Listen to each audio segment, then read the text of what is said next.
Good evening, everyone. I declare the council members' briefing session open at 6 p.m. Good evening, councillors, staff, ladies and gentlemen. This meeting today is being held on Whadjuk Noongar Boodja, and I would like to acknowledge and pay my respects to elders past, present and future.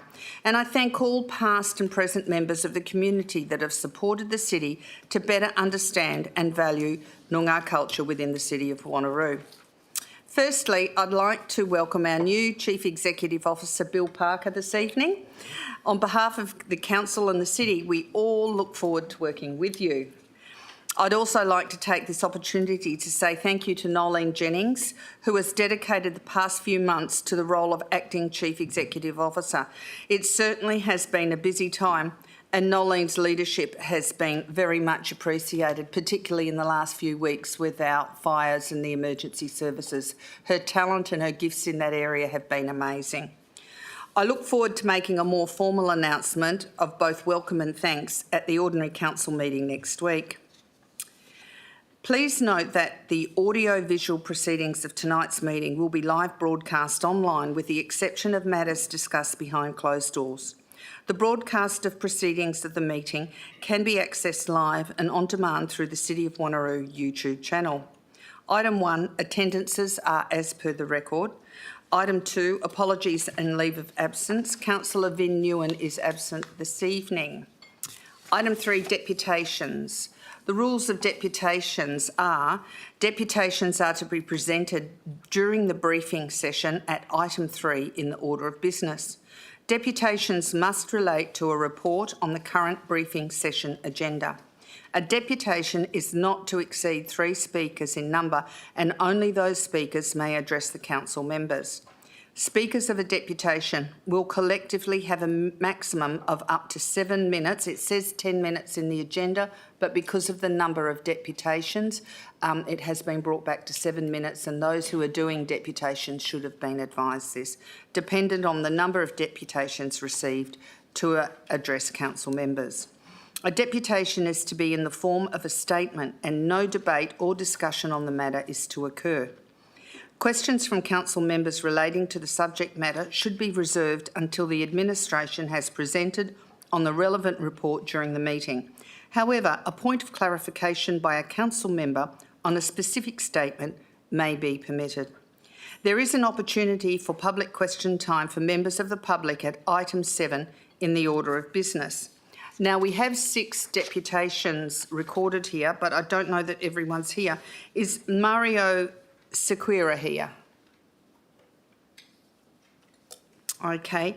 His deputation I will present in public statement time. Heike Thompson. Her deputation I'll present in public statement time, question time. Mr Vince Partridge. Same again. Mr Joel Ledsham. Same again. Mr Jared Thompson. And Ms Michelle Trelaw. Okay, so all of those deputations have been done in writing as well, and they will be presented at the public statement time, public question time later in the evening. Reports. Any declarations of interest by council members, including the nature and extent of their interest, are to be made at the commencement of the item to which the interest relates. Declarations of interest forms are to be completed and submitted to the Chief Executive Officer. And we now go to planning and sustainability, strategic land use, planning and environment.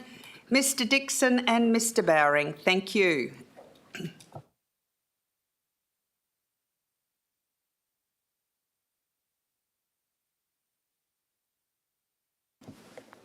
Good evening, Mayor and elected members. There are 4 reports on tonight's agenda from the Planning and Sustainability Directorate.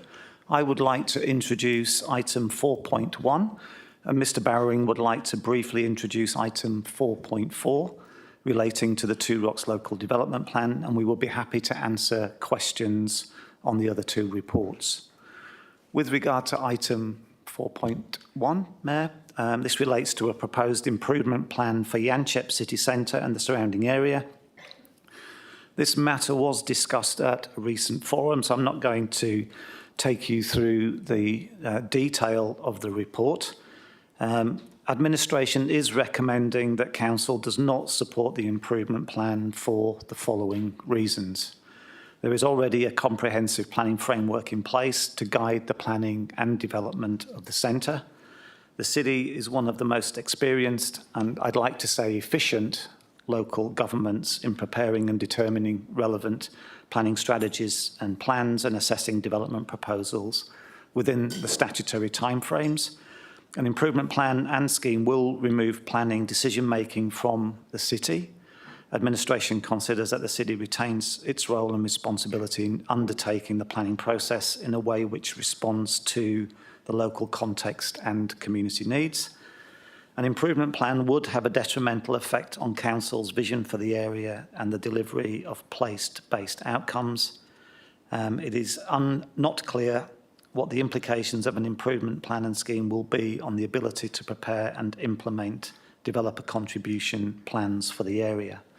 Mayor, notwithstanding this position, we are also recommending that if the state government is mindful to support the improvement plan and scheme, then Council requests two things. Firstly, there is a commitment to ongoing consultation and cooperation as part of the preparation and implementation of the improvement plan and scheme, in particular that the local community be consulted as part of any development proposals. And secondly, the improvement plan excludes Splendid Park, which has only recently been completed. Mayor, I would be happy to answer any questions. Thank you, Mr Dixon. Do I have any questions on this item? Councillor Miles. Yeah, thank you, Mayor. One of the couple of questions I do have, Mr Dixon, on page 3, on the fourth, I think it's the third and fourth dot point, it makes reference under this improvement plan that it can make necessary changes to land acquired or held by it under the Act to, it says, manage the tenure or ownership of the land of any improvements to that land held by under the Act or enter into agreement with the owners of the land with the improvement plan area for the same purpose. Does that mean then that under an improvement plan, the state government could, if it wanted to, just take land and make a use for it that it deems necessary? Mr Dixon. Certainly that option is available based on the legislation that governs improvement plans and improvement schemes. I think it would be unlikely in this context, given that there's only one major landowner, principally, that owns the majority of the centre. Thank you, Mr Dixon. Do you have another question, Councillor Miles? Mayor. I'm just wondering if that's the case. Obviously, we all understand that the Yanchep area has no Crown land available for, or very little for the City of Wanneroo to be able to have under a management order. And if an improvement plan comes into play, it could possibly help us acquire land sooner for public use. Wouldn't that be the case? Mr Dixon. Look, I suppose there is the option there for the state government to compulsorily acquire land, but it would really very much depend, and it would still need to be compulsory acquired. The same option still applies for the state government, whether there's an improvement plan there or not. It doesn't necessarily facilitate compulsory acquisition. It's just a process that enables that to potentially occur. Thank you, Mr Dixon. Councillor Miles, you have another question? Yes, thank you. The other one on page, and I will refer to page 3, I think it's the third, or it's the second paragraph under those dot points. It just says, once the improvement plan is approved, and then further down it says the city, basically, under the district planning scheme, the state government would still have to apply our scheme planning to the improvement plan. Is that how I read that? Mr Dixon. No. that isn't the case. So what I think that point is trying to make is that effectively the provisions in our planning scheme would be removed for the area, the subject of the improvement plan, and a brand new scheme would be prepared with new provisions to guide development of that centre. That's in effect the intent behind preparing an improvement plan. It's removed from our City of Wanneroo district planning scheme. Thank you, Mr Dixon. Any other questions, councillors? Councillor Miles. Yeah, just a couple more. Finally, in the report, you've got the risk management considerations at minimum. So obviously there's no real risk to the city that you see as the Director for Planning. Is that what you're indicating to there? Medium, yeah. Mr Dixon. I think, yeah, there's not a low risk. There's certainly a medium risk. As articulated in the report, I think there's strong reasons why administration isn't supporting the recommendation for an improvement plan. Thank you, Mr Dixon. Councillor Miles. One of my other questions, what I was also looking for in this report, which it hasn't got, what would be the financial implications operationally if the city is not dealing with this area? So there would obviously be some savings from a strategic planner and other planners required to keep updating this area. Is there any savings that we would make if this goes over to the state government? Mr Dixon. I think it's hard for me to give you a quality response without taking that on notice. The city may, depending on the content of the improvement plan and scheme, may be delegated certain decisions. So there still may be work that the city would undertake. It depends on what's included in the improvement plan and improvement scheme. I will take that question on notice and provide a detailed response for you. Thank you, Mr Dixon. Are there any other questions on this item, councillors? If there are no other questions on this item, Mr Baring, did you want to speak? 4.4? Just briefly, thank you, Mayor Aiken.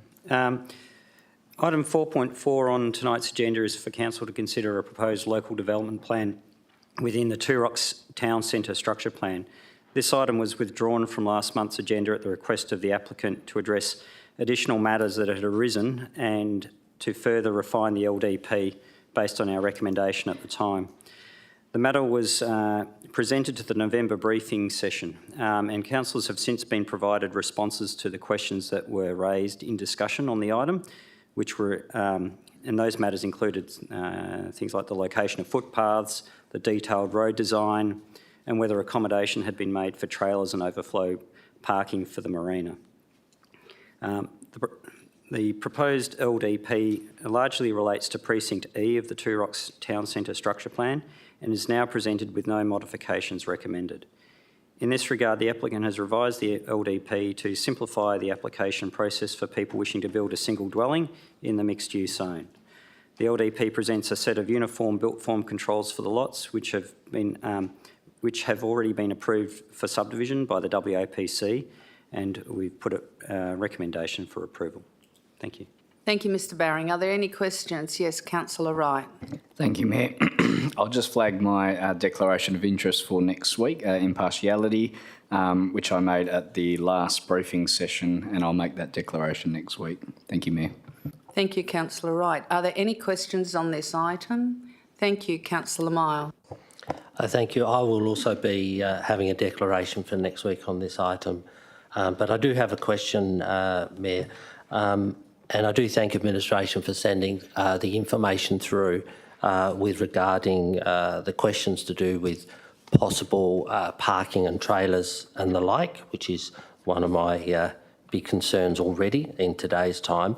But one of the questions wasn't really answered by administration, and it goes to, if I look in the map, it goes to the King Neptune site, which we know has the $400,000 bond by, I think, the new landowner, which I think is the Rafa people. And we was trying to get some information on when that park is going to be established and there was none of that information in the report. Have you got a timeline for that one, please? Thank you, Councillor Miles. Mr Bowring. Thank you. At this stage, we have been advised by RAFA that they will come and see us before Christmas with details of the open space and how they plan to develop that. And hopefully at that meeting we'll get a timeline, but at this stage we don't actually have a timeline or a date by when they will start and finish works on that open space. Thank you, Mr Bowring. Are there any other questions on this item? If there are no other questions on this item, we'll go to item 4.2, close of advertising Alkimos Eglinton Development Contribution Plan Review of Annual Costs 2023 to 24. Are there any questions on that item? Yes, Councillor Miles. Yeah, thank you, Mayor. Just a couple of questions for clarification.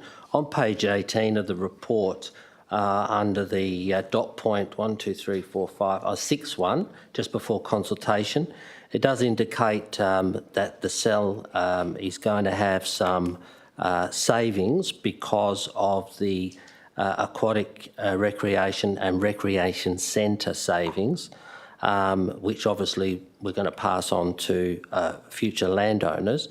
Do we know that those savings are definitely going to happen? Mr Dixon. Mayor, there is another report on tonight's agenda. So this is a snapshot in time. Obviously, costs go up and down as we get further into the detailed design and estimate of costs. So at this point in time, at the time of doing the annual reviews, that was the figures that were being provided, and that's what the QS and the city's working towards. That may adjust, as I mentioned, it may adjust over time. Thank you, Mr Dixon. Councillor Miles, your second question. Thank you, Mayor. The other part of my question goes to, I guess, the infrastructure that needs to be built or has been built or is going to be built. And the letter from, I'm just going to scoop it up on the page number, by Woodsome Management, page 36, where they've got concerns over cost escalation, which we all have that, but also the fact that we're not building any of those items within the DCP in a timely manner. Can we get some information on what is supposed to be the proposed timelines on the builds? Because I think there's obviously quite a bit of money in there, and the biggest concern we all have as councillors is infrastructure maybe not being built in a timely manner, and I guess that's what they're saying in the report, and they're writing in Woodsome Management. Thank you, Councillor Miles. Mr Dixon. Mayor, if I refer you to page 33 of your report, which is part of attachment 2, that lists all of the infrastructure items with an estimated time frame for commencement and completion of the infrastructure. That time frame hasn't changed significantly. I can say that there currently is 23,750,000 within the DCP that's been collected from contributions. 14 million is due to be spent on the ARC facility from the DCP, which leaves around 9 million. Obviously, we're continuing to collect funds each year. On average, we're collecting about $2 million. So those funds will be used to ensure that we can continue to deliver the infrastructure items that have been identified within that timeline. Thank you, Mr Dixon. Councillor Miles, do you have another question? Yeah, thank you. And I appreciate that. And I did read the chart. And I don't know whether those dates within that chart have moved in any direction. But I'm just going by what the submitter has said, that they're concerned about costs going up because we may not be building, I guess, in an appropriate timeline. That's how they see it.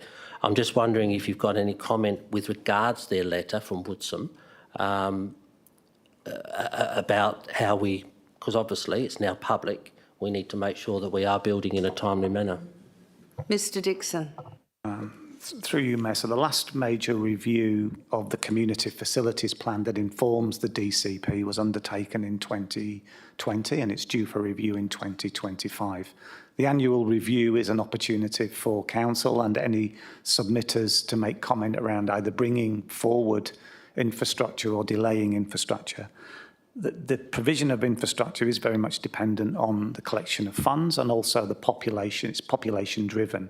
If there's an explosion of population, there's an opportunity to bring forward the assets sooner because we'll have more funds and the demand for those facilities. Similarly, if the population doesn't align with ID forecasts and it's slower, then there's an opportunity each year for council to delay the provision of that infrastructure. This hasn't changed significantly. We're still on track to deliver the first piece of infrastructure, which is the recreation centre at Alkimos with the Arc. And similarly, the other infrastructure is, as far as I'm aware, on time, aligned with population growth.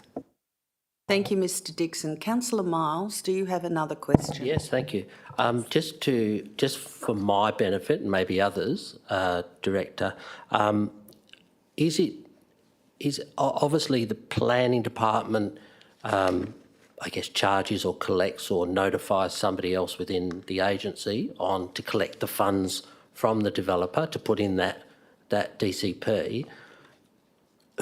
What part of our organisation triggers the expenditure of that DCP? Is it your directorate? Is it Director of Community? Is it Finance? Mr Dixon. So it's a collaborative effort. Certainly the planning department don't spend any of the money. We collect a lot of the money. I just thought I'd suggest that. So it's a collaborative effort with our community in place and our assets directorate as well as our finance team in terms of reviewing the community facilities, the need for the community facilities, working with QSs in terms of whether the costs have gone up and down. That all forms part of the annual review. So there's extensive work that's undertaken in terms of looking at the need for the facilities and the cost of those facilities. The trigger is really this document. That's the trigger, and the community facilities plan that identifies the need. So the process is established through this, and that's obviously part of your review each year. Thank you, Mr Dixon. Are there any other questions on this item? If there are no more questions on this item, we go to item 4.3, close of advertising of the Yanship Two Rocks Developer Contribution Plan Annual Review of Costs 2023-2024. Do I have any questions on this item? Councillor Miles. Yeah, thank you, Mayor. On page 41, and I just wanted to try and get this clarified for my benefit, Director. On the second dot point on that, it talks about, in the last line there, that the existing demand prior to the creation of 3,000 dwellings. How many more dwellings are we going to get in this area for this DCP? Because it's a very small DCP in the sense that it's pretty much already delivered what it's required, and I don't want us to be over-collecting. So I'm just trying to understand how many more dwellings is going to be built, or is this DCP going to be folded and a new one started? Mr Dixon. From memory, I think it's about 10,000 dwellings in total for the area, which includes the 3,000 existing dwellings that were there at the time that the DCP commenced. If you recollect, we did a scheme amendment to extend the time period of the DCP because the growth was slower than we were hoping it was going to be. So 2030 is the date currently that the DCP is due to finish. If development occurs at a quicker pace and the population grows, then there's an opportunity to close the DCP earlier, noting that there will be a need for further DCPs beyond this current one, and that's something you'll have to consider nearer the time as we look to deliver further infrastructure to support the remaining development in Yanship and Two Rocks. Thank you, Mr Dixon. Councillor Miles, do you have another question? Yes, thank you, Mayor. And I understand all that. I get all that. We deal with these all the time. But what I'm concerned about is on page 53, we've got the attachment 2 capital expenditure plan. The public open space, Splendid Park, completed. Surf Life-Saving Regional Lagoon, completed. And then there's the beach activity node at Capricorn Coastal, which is completion estimated, I guess, at the end of next year. So there seems to be a lot more money going to be collected. That's where I'm going. Are we going to be over-collecting in this cell? So can you explain? Mr Dixon. If, Mayor, you recollect that in this cell, we organised the pre-funding of the infrastructure. So there was quite a significant loan that council took out on that, and until we've collected sufficient funds to pay back the loan, then the DCP will need to continue, and we estimate that that will be around 2030. Thank you, Mr Dixon. Are there any other questions on that item? If there are no more questions on that item, thank you, Mr Bowring and Mr Dixon, and we go to assets.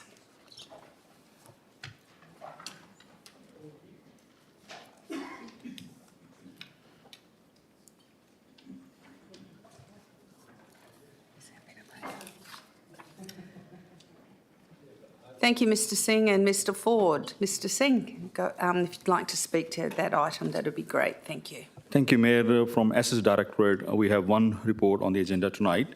This item on Alkimos Aquatic and Recreation Centre was discussed with council members last week. I will just add one thing, that this report will be adding another attachment for next week's report describing those 5 schematic options, which is missing in this report at the moment. Thank you, Mr Singh. Are there any questions on this item? Deputy Mayor Rowe. Thank you, Mayor. Just one question on page 131 of the agenda in the section of financial implications. It refers to the funding component of 15.1 million and makes direct reference to the Regional Recreation Reserve. Can I seek clarification from the admin as to whether that reserve is just for Alkimos Recreation, or if that is something that also applies to the Kingsway Recreation area? Thank you. Ms Jennings?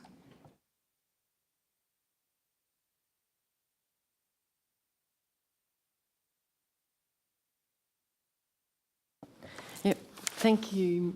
Through the Mayor, the question about the regional reserve is just for regional facilities. It's regional facilities reserved for anywhere in the local government area. Thank you, Ms Jennings. Any other questions on this item? Councillor Miles. Yeah, thank you, Mayor. Just before I ask my question, our forums are confidential. So I can ask a question which I asked at the last forum. So long as it's on the report, I don't have a problem with that. So I'll ask it again.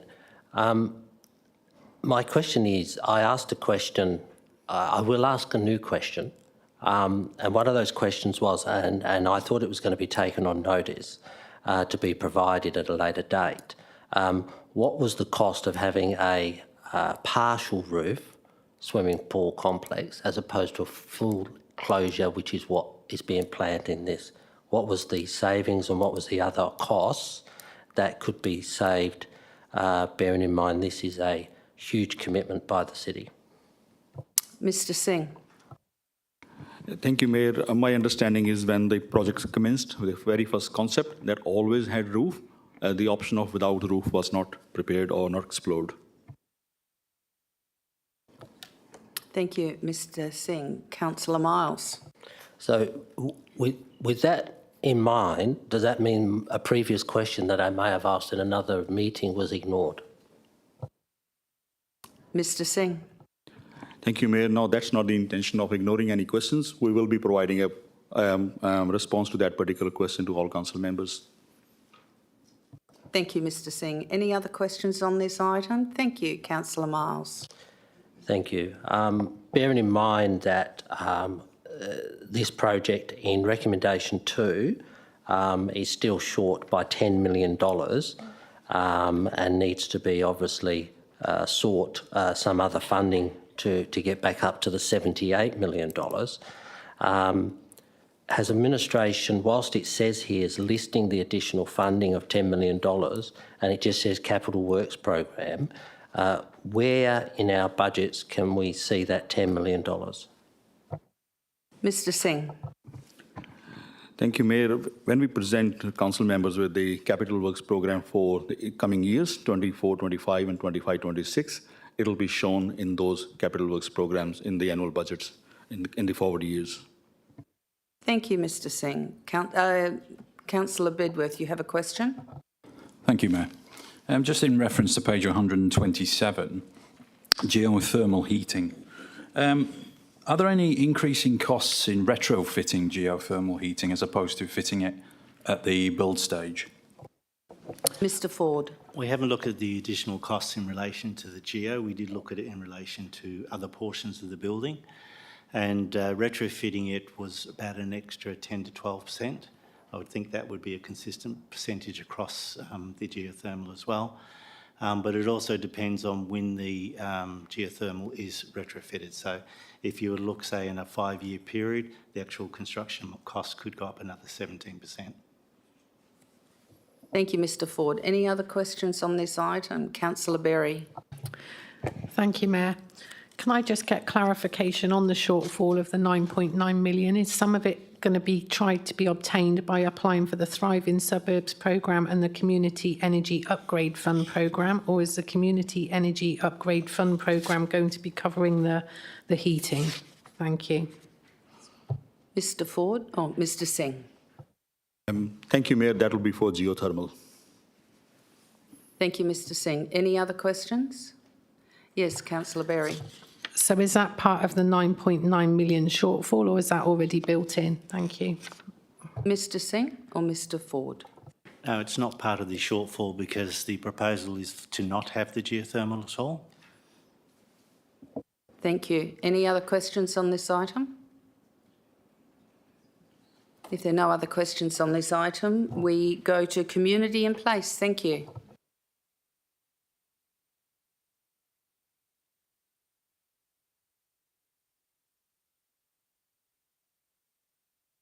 There's no items on community. There's a heading there for community in place, but no items. So we now go to corporate strategy and performance. Thank you.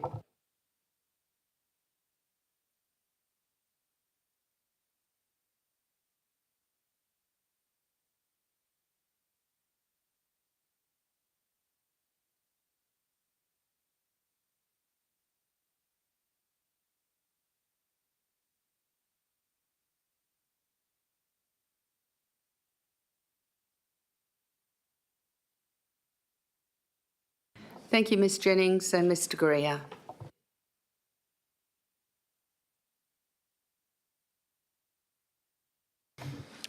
Thank you. Good evening, everyone. This evening there's 6 reports in this section of the council briefing session. So I just want to mention firstly 4.6 and then well, actually, probably be easier if I just run through. So most of these are monthly reports, but I did want to highlight something in 4.6. And 4.9 is a report that's in line with the previous council resolution on the 1st of August 2023. And then we have 2 donation reports. So if I can just mention on 4.6, on pages 149 and also 152 and 153 highlight the fact that for some of the capital projects, we're bringing some funds out of reserve to add to the capital budget.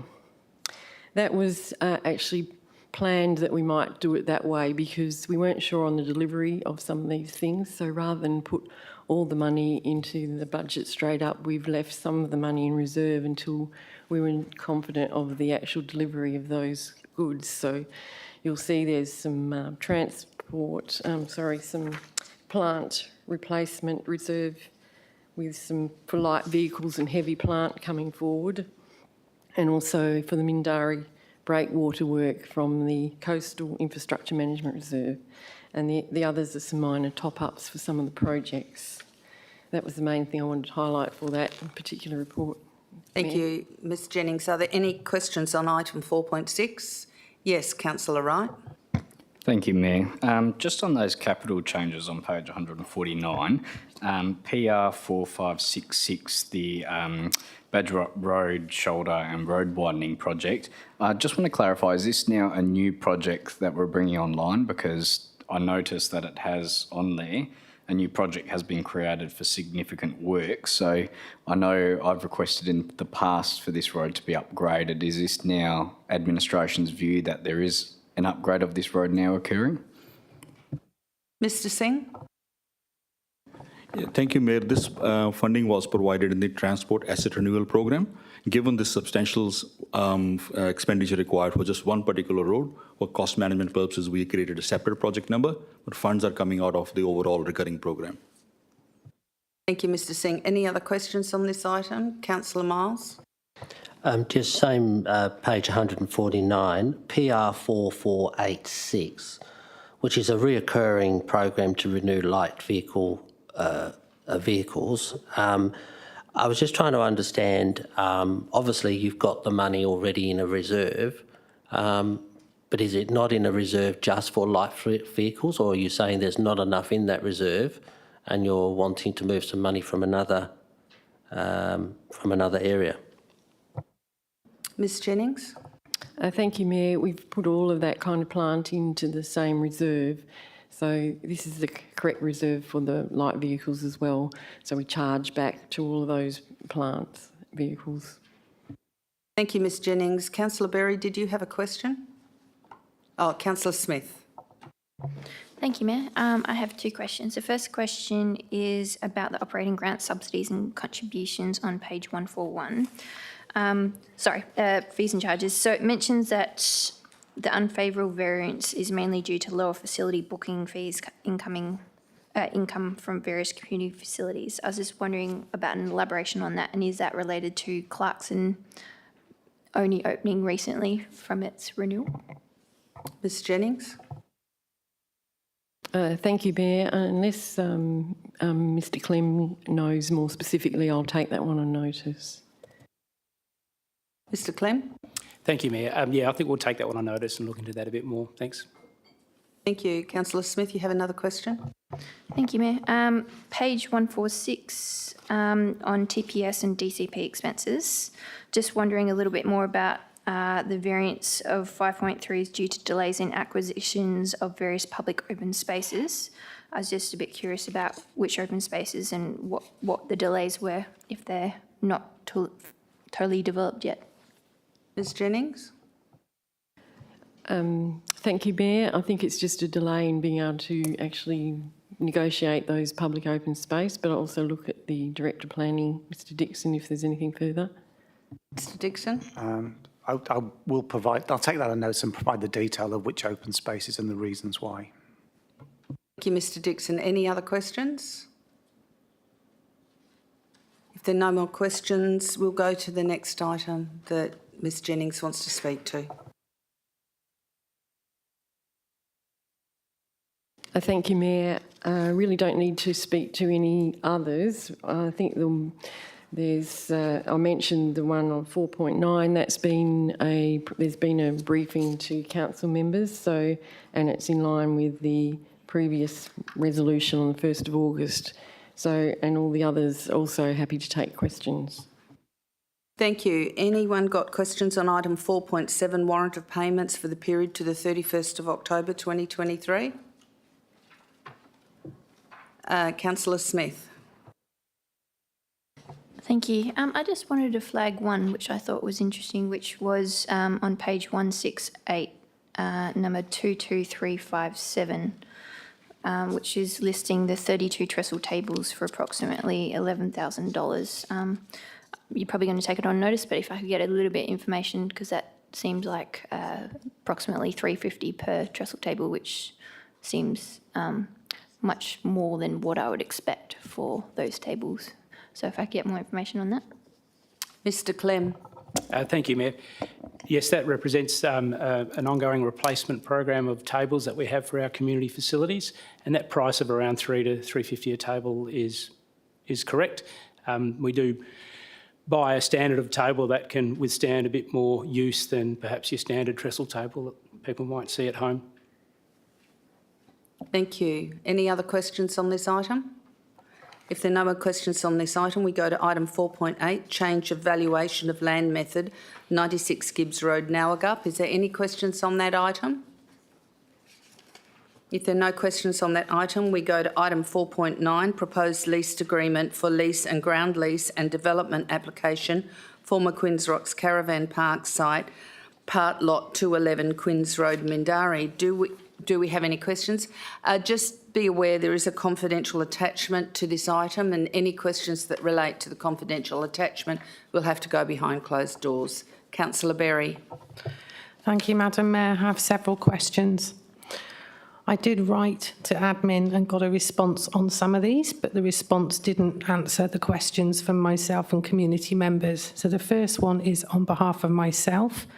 We were told that we would get the full details of the lease back to council. We haven't had the full details. We've got a condensed version and highlights of the lease, which is not providing full information to enable us to make a fully informed decision on a topic that is being completely scrutinised. So can I ask, can we have the full lease, please?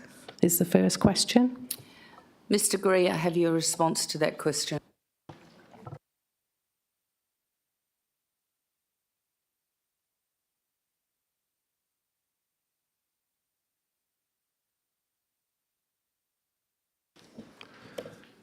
Thank you, Mayor. In answer to the question, firstly, I'd refer to Council's previous resolution at paragraph 5 at the Special Council meeting on 1st of August, which referred to a further report being provided to Council to include at B whether to proceed with the lease and the ground lease. In response to that, detailed information has been provided on the lease documents comprising pages 9 to 18, so approximately 9 pages of the agenda. The format provided is consistent with the approach the City has taken in multiple leases over the last decade or more, in that a summary of the key terms are provided to council members, going into detail on all the material points in the lease documents. It's further noted that the authority to proceed with the lease in the proposed council resolution is within those terms. So if there's a further provision that council members consider of concern, happy to take that on notice, but the level of detail is quite significant and probably goes beyond that which would typically be provided, that also being for the reason that there has been a high level of community interest in it and was considered important to be clear on what the proposed terms were, particularly terms that have been cited by the community at council meetings and during the engagement process as being of higher concern or more material. Thank you, Mr Greer. Any other questions? Councillor Berry. Thank you, Madam Mayor. I'll take it that no, we're not going to get the full lease details then. The next one is the events proposed. The events proposed are a major concern to many of the local community, given one of the shareholders, and this isn't confidential information, is a shareholder of Motive Events. Motive Events do beach parties and the like. I have the response I was given, and it said no further content is needed. What I'd like to know is who's going to ensure no beach parties occur and there is no overspill from any proposed venue. As on the 8th of the 8th, 2023, one of the shareholders announced on social media, he and another referred to as James are now part owners of 2 new glamping resorts and event spaces which received government approval for a beachfront site in Perth. Firstly, they hadn't yet received approval, but then it goes on to advise that their similar operations provide, including music events. Rightly, the community are concerned. Who's going to ensure or stop beach parties, please? Mr Greer. Thank you, Mayor, and thank you for the question. Administration is aware of these concerns. They've been raised by community members at a number of times. They've also been raised by council members.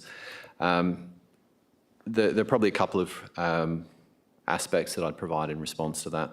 The first one in relation to the right to hold parties, raves, other events on the beach, which appears to be part of the concern, and the association that some of the investors and directors and shareholders may have with other groups.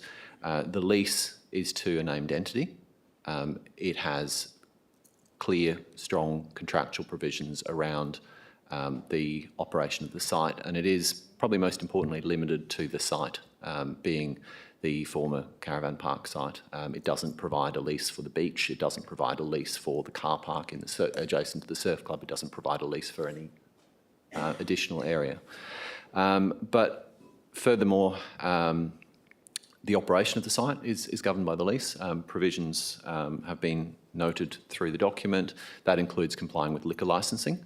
Council members probably appreciate that the Department of Racing, Gaming and Liquor is probably more strict in its enforcement of liquor licensing provisions than the city would be in many areas. If you breach your liquor licence, you can lose your licence. Also, compliance with the liquor licence requirements is a formal requirement of the lease. So you breach your liquor licence, you also breach your lease, you risk losing your tenure. So it's quite clear and quite serious, that compliance requirement. The final point that I just draw council members' attention to is we've received some of these questions, as I indicated previously. In response to that, as part of sharing information with the community, a QA document has been prepared. There was one prepared earlier during the engagement process in late 2022 and early 2023. A new document has been prepared and provided recently on the project information website. That's been attached as attachment 18 in the council report to show council members what we've shared. And I draw attention to section 6.7 in that document, which provides further clarification on the fact that the lease does not permit anyone to hold parties, raves or other events on the beach. Thank you, Mr Greer. Councillor Berry. Thank you, I understand that. If it overspills, who's going to stop it is the question that I actually asked, because one of the shareholders has already advertised that he's looking forward to running these type of events, which obviously is a concern given he hasn't even got permission. So how do we stop it? And is it in the lease that motive events are not allowed to be connected at all with this lease? Thank you. Mr Greer. Thank you, Mayor. I probably went through too many points in my previous answer. Just concisely, the lease is to a particular entity. It's not to motive events. Secondly, compliance with the liquor licence and performance of the lease is a requirement. So breaching the liquor licence, which would be by spilling over into other places, would not simply just be a breach of liquor licensing and attract the enforcement of the Department of Racing, Gaming and Liquor. It would also be sufficient to be a breach of the lease, and the city as landlord would have rights to. Thank you, Mr Greer. Councillor Herridge, you have a question? Just a quick one, thanks, Mayor. Just going on from what Councillor Berry's question, I've had something similar myself, and can you just clarify for me, when someone from the public wants to organise their own personal event on public property, there is a process that needs to be gone through, I believe? Mr Greer. Through the Mayor, perhaps Mr Clem could answer that, because they run an event permit process. Mr Clem. Yes, thank you, Mayor. So the city does have a public community event application and approval process. So any public event needs to be applied for to the city, and we conduct an assessment of that event. It's an impact assessment to determine the level of impact, and a strategic assessment to ensure it aligns with our strategic community plan. Depending on the outcome of those assessments, then we may require the applicant to put specific mitigations in place if we have concerns about the nature of the event. Thank you, Mr Clem. Councillor Wright. Thank you, Mayor. I just have a question in regards to just general leasing. So if the city was to lease to an entity, which in this case it is, can an entity then sublease to another entity? Mr Greer. Thank you, Mayor, and that is a good question to clarify. The lease, as you say, is to a named entity to assign or sublet. So assign is where the actual tenant changes to a different entity. A sublease, just to clarify for anyone who is unaware is where the entity in the lease stays the same, but another party comes in effectively underneath them to use part or all of the site. There is a note in the report about the sublease provisions in the lease documents. It's pages 16 to 17 of the supplementary agenda. Essentially, it would need the city's approval, and the approval would only be given if certain conditions were met around that party being financially capable, there being no defaults under the lease, capable of maintaining the site, so on and so forth. So there would be conditions where any approval was given. It's not an unfettered unilateral right for a tenant just to pass space off to somebody else. And Councillor Wright, you have another question? thank you, Mayor. Yep. So just in a sub-question to that, when you say come to the city, are we talking about administration assessing this, or will it come back to council due to, I guess, the community interest within this project, if a sublease was to occur? Mr Greer? Thank you, Mayor. There is a delegation for administration to determine subleases in certain circumstances. I think it's 1.1.20 in the city's delegation register from memory. Or I might be one spot out. But the exercise of that delegation is also a further question. Administration would be aware of the community interest in this site and sensitivity of the site. So whether the delegation is actually exercised would be a further question. Yeah. Councillor Wright, do you have another question? Yeah, I just had one last question. Just on page 15, there's a section in there around the community access. Just in terms of the unreasonably restrict public access component of it, sort of alluding to Councillor Berry's question, is there a formal process, maybe not just so much just this lease, but within the city, that a resident can not put in a complaint, but sort of inquire more in regards to if they were impeded access and it met the criteria, but the leasee obviously had different reasons that were maybe unreasonable? Is there a formal process, and who then follows that up? Is it planning compliance officers in Mr Piggott's team? Is it the Rangers team? Who are the ones that then goes out and investigates that? Mr Greer. Thank you, Mayor. It is an issue that comes up from time to time.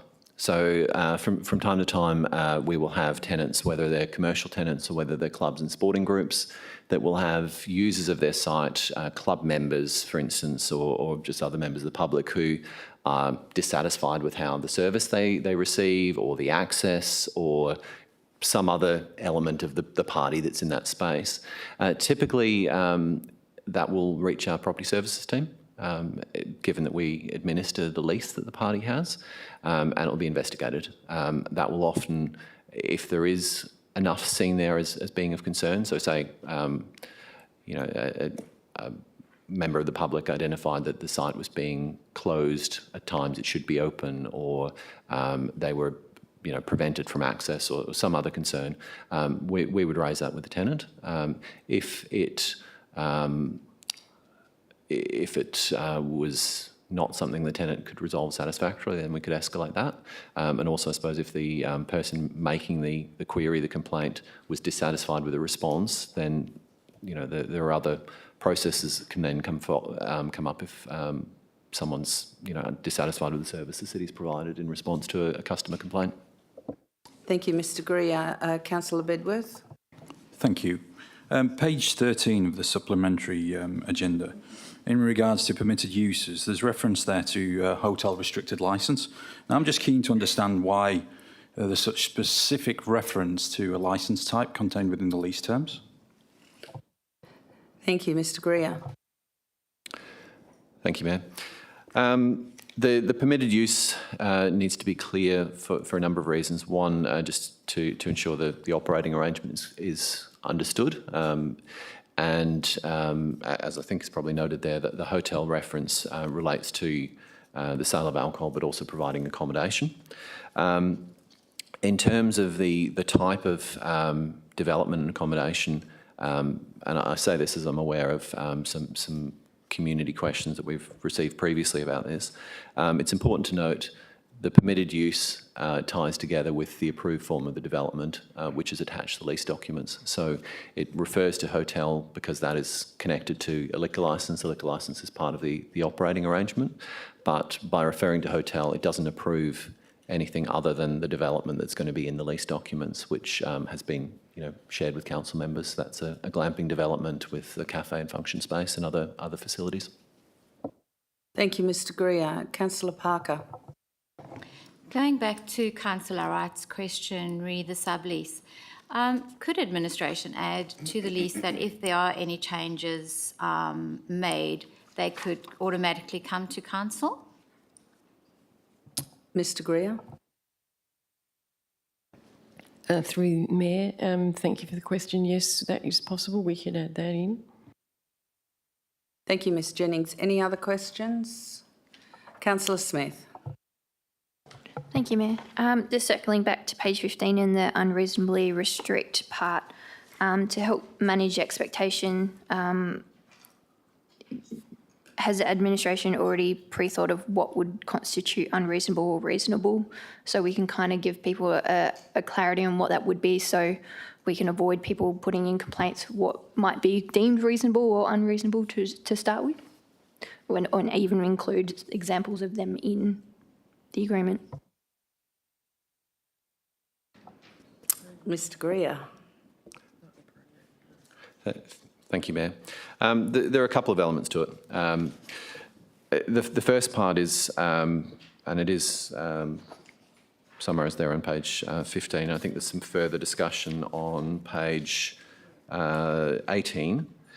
So in relation to restricting access, the lease provides that the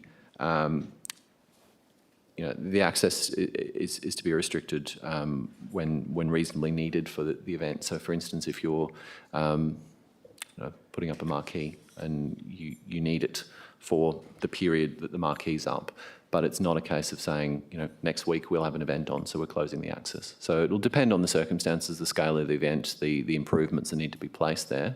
But it comes down to that interference being to the minimum required, and also the lease provides that the restriction should be kept from the full site if possible. So if it's possible to hold the event on a portion of the area and leave a portion open, that should be maintained. So it's not you're having a small function on one side, the whole area is closed, sorry, it's not available, it's that it's then got to be kept within that space. Thank you, Mr Greer. Any other questions? Councillor Wright. Thank you, Mayor.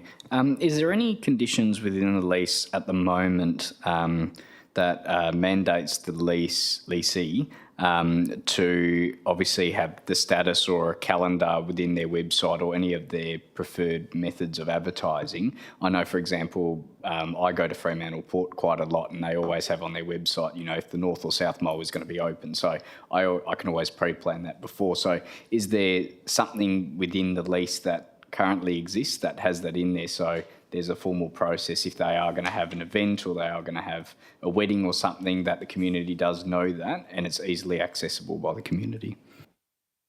Mr Greer. Thank you, Mayor. Yes, that was something administration addressed as part of the lease negotiations with the proponent. Essentially, the events will be available through a number of means, but including a website and social media for the operation.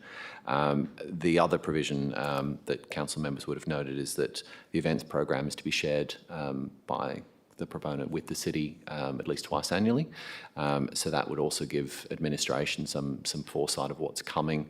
In many of these instances, if it's a larger, particularly the sort of larger event that may lead to space being closed, they would be booked well in advance. They're not going to be booked the day before. And so the proponent would know, and then administration and the city would have that information too. Thank you, Mr Greer. Deputy Mayor Rowe. Thank you, Mayor. Just one question on page 18 of the supplementary agenda in the reference to community events and the requirement through you, Mayor. Can I seek clarification from the administration if there's any precedent for this in terms of the leasing arrangement that the city as lessor has entered into with lessees? Is there any other example where there's a requirement being put from the city as the lessor to a lessee to run community events, or is this a unique case? Mr Greer. Through you, Mayor.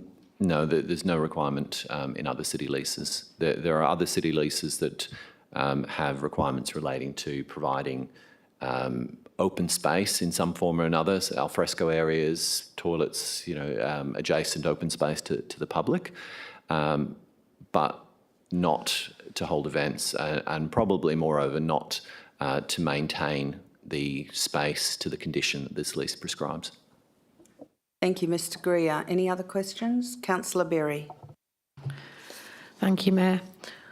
In an email I sent into Council, I also asked about any possibility of that footprint ever being extended. The answer I got back did not answer that question. So again, does the lease provide a restricted, guaranteed restriction to limit the development for all time to the original footprint, and it can never, ever come back and require an expansion? Thank you. Mr Greer. Thank you, Mayor, and thank you for the question, because I know that is a point of concern. It's been a point of concern for the community all through this project. I would answer in two parts. Firstly is to refer to the previous council resolutions referring to the adjacent bushland area, the fact that that's to be excised from the current freehold land footprint and created into a conservation reserve, a Crown Land Reserve. That in itself restricts the footprint. Secondly, in the current report, I would refer to page 9 and the third paragraph within the row titled Premises. The lease arrangement does not give any right, either now or in the future, to develop adjacent land, and in particular does not give any right to use or develop the adjacent bushland or beach areas. So no right is provided.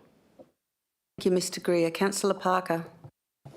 Actually, following on from Councillor Berry's question, my question was a similar one. On page 6, protection and conservation area. Bush forever and conservation has rightfully always been one of the biggest concerns amongst the locals. Please confirm that administration, now being in discussion with the Department of Planning regarding vesting the land which forms the unconstructed road reserve into the conservation reserve, this portion of land will be preserved for bushland and conservation going forward. And the second part of that question, how much land do you envisage being added to the existing conservation reserve because of that? Mr Greer. Thank you, Mayor. If I can just clarify the question. So this is the unconstructed road reserve area. Yep. How much additional land would be added to the conservation area via that? Yes.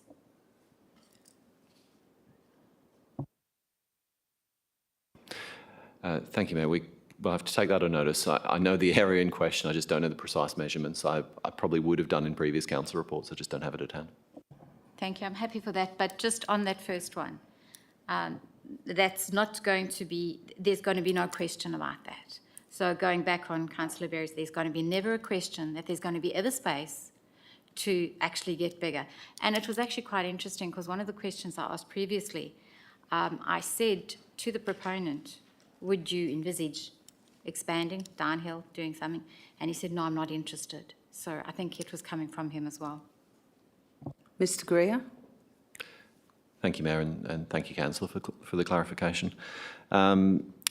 Yes, a conservation reserve typically does not even provide a power to lease. The state would normally be loath to do that because it doesn't align with the conservation use of the site. So once excised and put into Crown land, it's very, very unlikely to be anything different. And the area described for this lease, again, is the area that's noted there on page 9 of the report. Councillor Bedworth. Thank you. Just cycling back to community events, if I could, for a moment. Page 26, point number 4, it says the proponent is proposing a maximum capacity of 240 people at the site. Is that including members of the community that are coming in for a community event? And if so, does that give them the right to reasonably restrict people from coming in at that point once the 240 person limit has been reached? Mr Greer. Thank you, Mayor. The number would relate to information provided in the planning documents in the DA. So I leave this open to the Director of Planning and Sustainability to say anything further, but in terms of restricting access, I would expect if you were breaching occupancy requirements or breaching liquor licensing requirements around a head count, then that would be a reasonable ground. So it may be if there was an event that was at that level and 30 additional people turned up and were refused access and contacted the city and we investigated on the scenario that was raised earlier, that probably would be considered to be a reasonable. So probably a good example. Thank you for that. Thank you. Councillor Berry. Thank you, Madam Mayor. So in the resolution that was passed in August, it had several parts to it. Part 2. 2A was a sense of place statement. 2B was protection of the conservation area that is not yet protected. I know we've applied, but it's not done. It was also working with the Queensmindari Surf Life Saving Club. And 2D was about additional parking. All those points raised in part 2 of that recommendation, in my opinion, should be considered at the same time as the lease to ensure all items are considered as they all have the potential to impact each other. For example, if we grant the lease and that severely restricts the Queensmindari Surf Life Saving Club expansion requests, that we are yet to see a facilities business case to understand their needs. Why has only the lease part of the August resolution been rushed onto the agenda for December 2023 and the rest not progressed so complete information of the whole of what we asked for to do a complete picture is available to be considered at the same time? Please, if you could answer that. Mr Greer. Thank you, Mayor. I'll answer to the extent relevant to the lease discussions, and I'll defer to the Directors of Planning Sustainability and Acting Director of Community in Place if they want to add anything on other aspects, or Director of Assets as well in relation to that directorate's part of the actions. The reason that the proposal has been brought forward is not that it's been rushed. It has been that there's been significant progress in the last 2.5 months. The proponent has provided an expression of interest in late 2021. The proposal was resolved by Council as the preferred submission in July 2022. There was then an engagement process required by Council resolution in that July 2022 meeting that was implemented, and then the proposal was brought back in August, as council members would appreciate, to the special council meeting. During that time, council's resolutions did not permit formal negotiations with the proponent. So matters were essentially at a high level, early stage, concept information, but firm negotiations were on hold. Since Council passed a resolution, we've been able to take on board the feedback that community members and council members have raised and actually push very hard in those negotiations. And we've achieved some matters that even some of the other questions this evening have acknowledged are probably not typical of other city leases and not typical of commercial leases more generally. The proponent has also progressed with the DA to the point where it's been submitted and it's at a stage administration's recommending for council members to sign and the city then to proceed with submission to the Planning Commission. With all those matters being in order and it being a resolution that can be actioned without waiting for the other parts, it was appropriate to submit to council to consider. Thank you, Mr Greer. Did any of the other directors want to respond to that at all? Okay. Any other questions? Councillor Herridge. Thank you, Mayor. I just did want to make a note that the report is absolutely outstanding. Sorry, I'm losing my voice. And having the DA included, I think, in my limited knowledge on my time on council and how long I've been looking at these items through the website, I've never seen anything like it.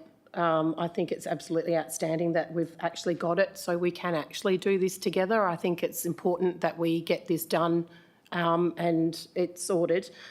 Just wanted to clarify though, through the report I've noticed we've had the Queen's Resort Unit Trust referred to as former quite a number of times, and just wanted to clarify whether that is the same entity as the Dunes Beach Resort Unit Trust.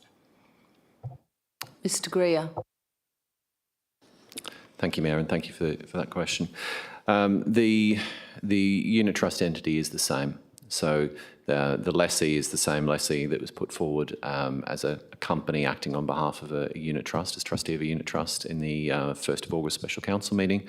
The only change that's happened since then is the name of that unit trust has changed, the Dunes Unit Trust. I understand this is due to the original name being, I suppose, a working title of sorts, and now the proponent has progressed further with the branding of the proposed development, which is also reflected in some of the other information, the slides and the DA pack, and I suppose also the fly-through video that has been made available on the city's website in the last week or so. Dunes Resort seems to be the intended trading name, and yeah, the unit trust has just been updated for consistency with that. Thank you, Mr Greer. Councillor Berry. Thank you, Mayor. I'd like to know so this is following on from due diligence, I guess, what searches on the proponents have been conducted outside Western Australia, because we've been quoted as in, but I'm aware that they have had previous dealings outside Western Australia, other states and internationally. I do note that the city conducted a search on the new entity, as reported on page 20, using Equifax to search ecotourism Pty. I doubt they were ever going to find anything, given it was set up in August. I've got some further due diligence questions around operations in WA. How many businesses are the main investors, Russell and Luke Percival, involved in currently that are outside WA? You've given us ones inside WA. How many businesses have closed that the main investors have been involved in within and outside WA, and why?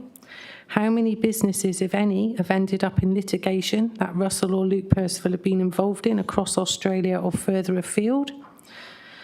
And given all the name changes, it is getting very hard to follow. I mean, we had initially Heritage WA that changed to Ecotourism, that's actually now Queen's Resort Unit Trust, that was now the Dunes Unit Trust. It's been advertised as sitting under offshore unregistered entity now called Intana Corp, as we saw today. I did see your response. Intana Corp are actually on the web as quoting that they already have permission to put this in to Wanneroo. Should we really be going ahead? I mean, they just seem, I'm sorry, they seem, if you smell a rat, there probably is a rat. I smell a rat. So that's can we have an opinion, and okay. that is derogatory of the company without evidence, and we could be liable. Councillor Okay, I'll Berry. withdraw with my opinion. Could we please have some more basically Councillor due Berry, diligence? we'll just go straight to Mr Greer for a response. Thank you, Mayor, and thank you, Councillor, for the question. Again, this is a matter that's been of some interest and concern to the local community. There has been some speculation, which I'm aware of, and administration has conducted a thorough due diligence, which is included in the current report, both in terms of an open attachment, and I should add, often the internal workings of a tenant would be something that's more appropriate solely in a confidential attachment. Administration has requested some additional consent, I suppose, from the proponent to share the level of information that we have provided in the public part of the attachment, albeit some further information is in the confidential part. In terms of the name changes, the multiple name changes that are mentioned, the proposal originally was from the existing entity and the proponent of that entity, Russell Percival and Heritage WA. That was at a stage where council hadn't resolved to proceed with the lease, and it was simply expressing interest in expression of interest process invited by council. The proponent's original intention was to set up a trading company once council resolved to proceed. and that remained the case up until the special council meeting in June 2023.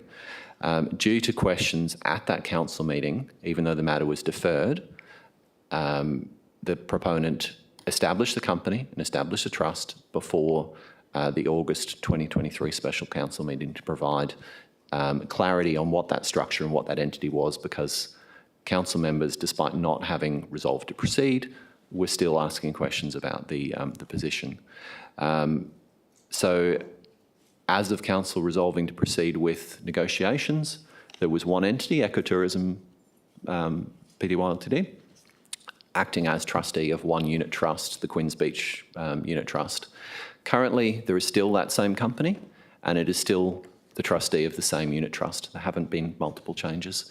In terms of the other broader structure of the proponent, the shareholders, who they invest in, and the various further information, administration has conducted due diligence on the entities we're proposing entering a contract with, and the shareholders, the directors, the known expected investors of those. We've conducted litigation searches in Western Australia where appropriate, and other due diligence such as the Equifax, and are comfortable with the details of that due diligence.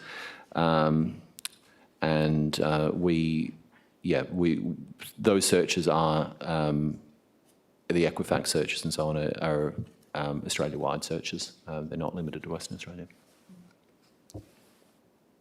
Thank you, Mr Greer. Councillor Berry. Thank you, Madam Mayor. I just want to quote something. In Tana, currently operate Barley Beach Glamping, a tented resort in Excuse me, Savannah. Councillor Berry, this is question time, not statement time. Do you have a question? I do have a question, yeah. So a tented resort in Savannah, Dunes in Perth, Australia, City of Wanneroo, which are new tented resorts. What due diligence has been done on Intana Corporation, and where do they fit into this lease, please? Because it sounds like they are going to run it as they are advertising it, and it is on the web. Mr Greer. Thank you, Mayor.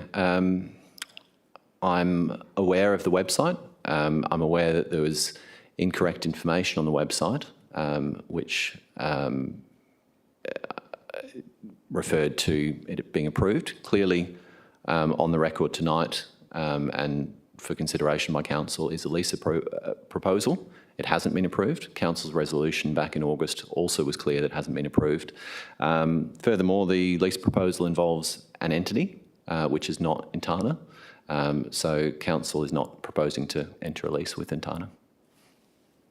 Thank you, Mr Greer. Councillor Parker, did you have a question? Yes, I'm just going to go back to a more of a resident question. Council has received an email from a resident today, actually, stating that the City of Wanneroo did not foresee a need for expansion of the Quinns Mindari Surf Life-Saving Club. However, and this is on page 7 of tonight's agenda under the heading Quinns Mindari Surf Club, it clearly states that administration will work with the club and support its current and future needs, noting that there are options which will not require expansion onto the tourism site. Please, could this be confirmed tonight to ensure absolute clarity for concerned residents? Mr Greer. Thank you, Mayor. Could Mr Clem please answer that one, because he's working with the club? Thank you, Mr Clem. Yes, thank you, Mayor, and thank you, Councillor Parker, for the question. So, city officers have been meeting with the club in regards to their future requirements. Our first meeting was back in April earlier this year, and we gave some advice around what they would need to do to identify their needs as a club moving forward. And we subsequently, and since the last council resolution, we've subsequently met with them just recently to review some information that they've prepared, and we've given them some further advice on what to do next in regards to creating a business case and a needs assessment for how to demonstrate what their requirements, so we demonstrate with evidence to support the requirements that they've indicated so far. In the future, when assessing that information, we would look at the existing site and the existing building to see what arrangements could be made to accommodate those needs and requirements. Thank you, Mr Clem. Councillor Bedworth. Thank you, Mayor. Just following on from Councillor Parker's question then, on page 22, about two-thirds of the way down, it says the development of Alkimos Surf Lifesaving Club is planned to occur between 27 to 2930, which is potentially up to 7 years away, subject to land access. And then further on it says, once completed, it's expected that demands on Queensmindari will ease as beach safety services are expanded along the coast. So I've got a double-pronged question. The first, what is the restriction on the land that could potentially jeopardise that? And following on from that, should it go ahead, what comparable services will be provided at Alkimos Beach that will then take members of the public further up the coast? Mr Clem. Thank you, Mayor. So the Water Corporation's desalination plant is scheduled to be constructed in that particular location. So the restrictions relate more to timing than actually getting the land and getting the space. So we will be meeting with the Water Corporation, Development WA and the developer in regards, early next year, in regards to trying to get some finalisation around that time schedule to be able to access the land. In the process of planning for the Alkimos facility, we will undertake a detailed needs and feasibility assessment, and that will include us getting advice from the State Governing Association and National Governing Association for Surf Lifesaving, so that's Surf Lifesaving WA and Surf Lifesaving Australia, to get some feedback from them around the needs and assessment that they might expect for a surf club facility in the Alkimos location, noting its proximity to Yanchep, and the facility in Yanchep and its proximity to the facility in Quins, and also the projected population growth of that particular region. So we'll be consulting with Surf Lifesaving WA in the process of developing that needs and feasibility assessment for the Alkimos facility. In doing so, we can then see what complementing aspects of that facility might be able to be included that perhaps there are restrictions on at the Quins facility. Thank you, Mr Clem. Any other questions? Councillor Parker. Thank you, Mayor. Will all surf clubs, so that means Queensmindari, Yanchep, Alkimos, and obviously through Surf WA, will they all be around the table? Mr Clem. Sorry, Councillor Parker, could I ask you to clarify the question for me? I'm wanting to know that all the surf clubs will be working with each other. Will they be sitting around a table and working with each other, knowing what's going to be happening in Alkimos, the regional, because I believe Alkimos is going to be a regional club, therefore it's going to be a lot bigger, it's going to have a lot more storage, it's going to have a lot more of everything being regional. So it's really important, as far as I'm concerned, to see all of the clubs in the area sitting around a table with Surf WA, coming up with a really good way forward. So that's the question. I think there was a question in there somewhere. Are they all going to be sitting around the table discussing this? Mr Clem. Yes, thank you, man. Thank you for the clarification. The answer is yes. So in that engagement process that we'll do for the needs and feasibility assessment, that will definitely involve the surf clubs, the adjoining surf clubs of Yanchep and Quins. There is quite a lot of collaboration that goes on already with the clubs, and the city meets with them at least once a year leading into the surf club season, and there is discussion around resources and complementing services and those kinds of things. So an element of that already exists, but certainly in the development of the needs and feasibility case for the Alkimos facility, that engagement would definitely occur. Thank you, Mr Clem. Councillor Berry. Thank you, Madam Mayor. I understand that the meeting with Queensmindari Surf Lifesaving Club only has taken place in the last few days, despite it being a resolution in August.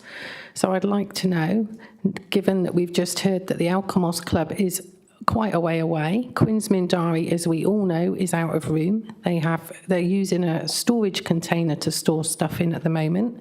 If this development goes ahead and they need to expand, what provisions are there for them to do so if we've leased the land, the only land that they could possibly use? And my other point is, just because Alkimos is going to be a brand new regional club, it's like, to me, restaurant A is always busy. Restaurant B opens. It doesn't mean I'm going to go to an alternative. The membership at that club in Quinns is there because people like Quinns. Councillor Berry, that's a statement.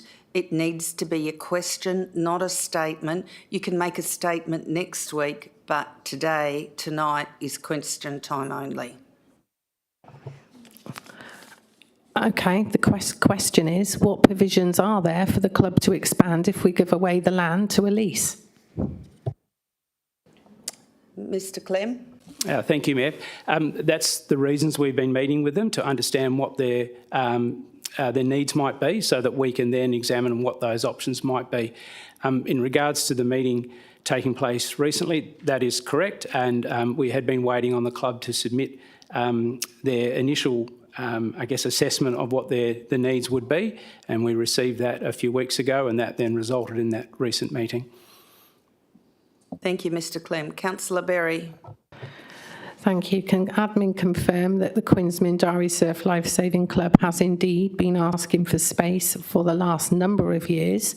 And just to put that in some context, Yanchep has 500 members and occupies 659 square metres. Quinns has over 900 members and only has 588 square metres. It's been well known to admin, as I understand from the surf club, that they've been asking for space for years. So I don't understand why it's now coming to the table when I believe it was first raised in 2016. Can admin confirm, please? Mr Clem? Thank you, Mayor. Yes, so there has been some discussions with the club over several years regarding their challenges with space. They've undertaken some solutions themselves with how they manage their storerooms and the like.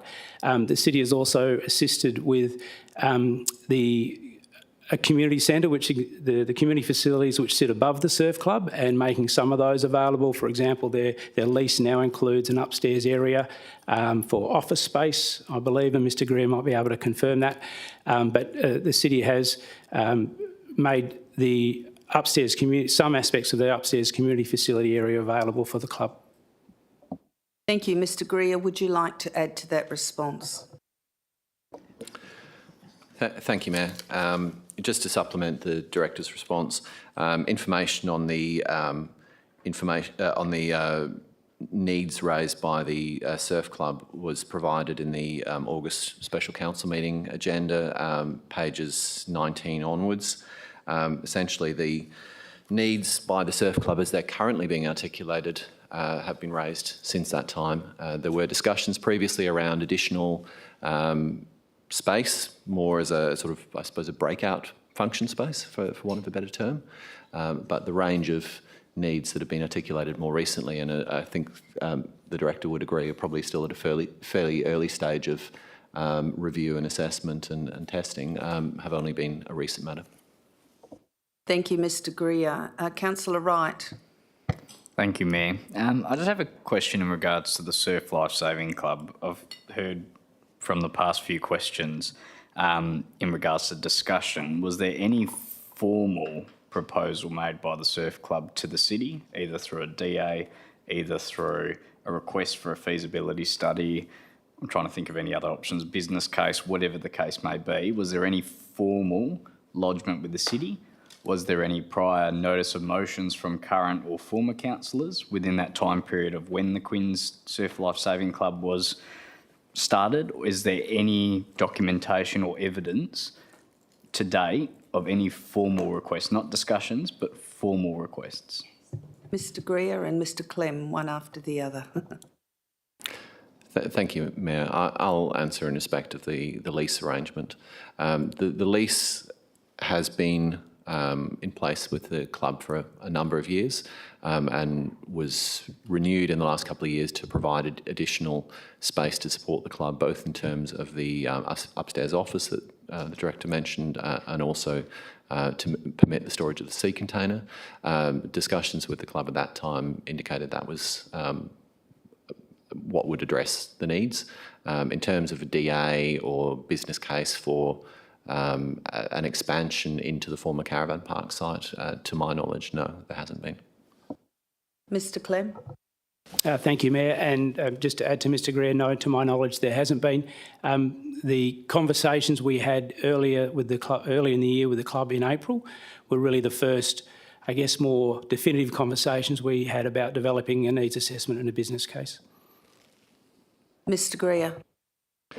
Thank you, Mayor. Just to clarify my earlier comment, the one other aspect was the additional decked space that I mentioned a few minutes ago.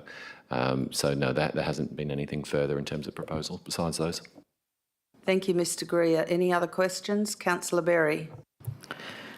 I'm sorry, I disagree with admin. We had an email on the 31st of July from Surf Lifesaving Western Australia that clearly says that they've been trying to negotiate with the city for an added facility or an expansion of the facility since 2017.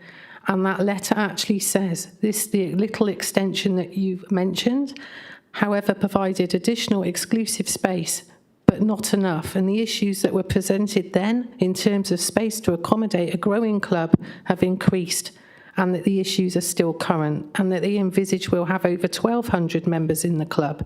So that's a letter from Surf Lifesaving. So we do know as a council that Quins Mindari has been asking for space for years. Mr Greer.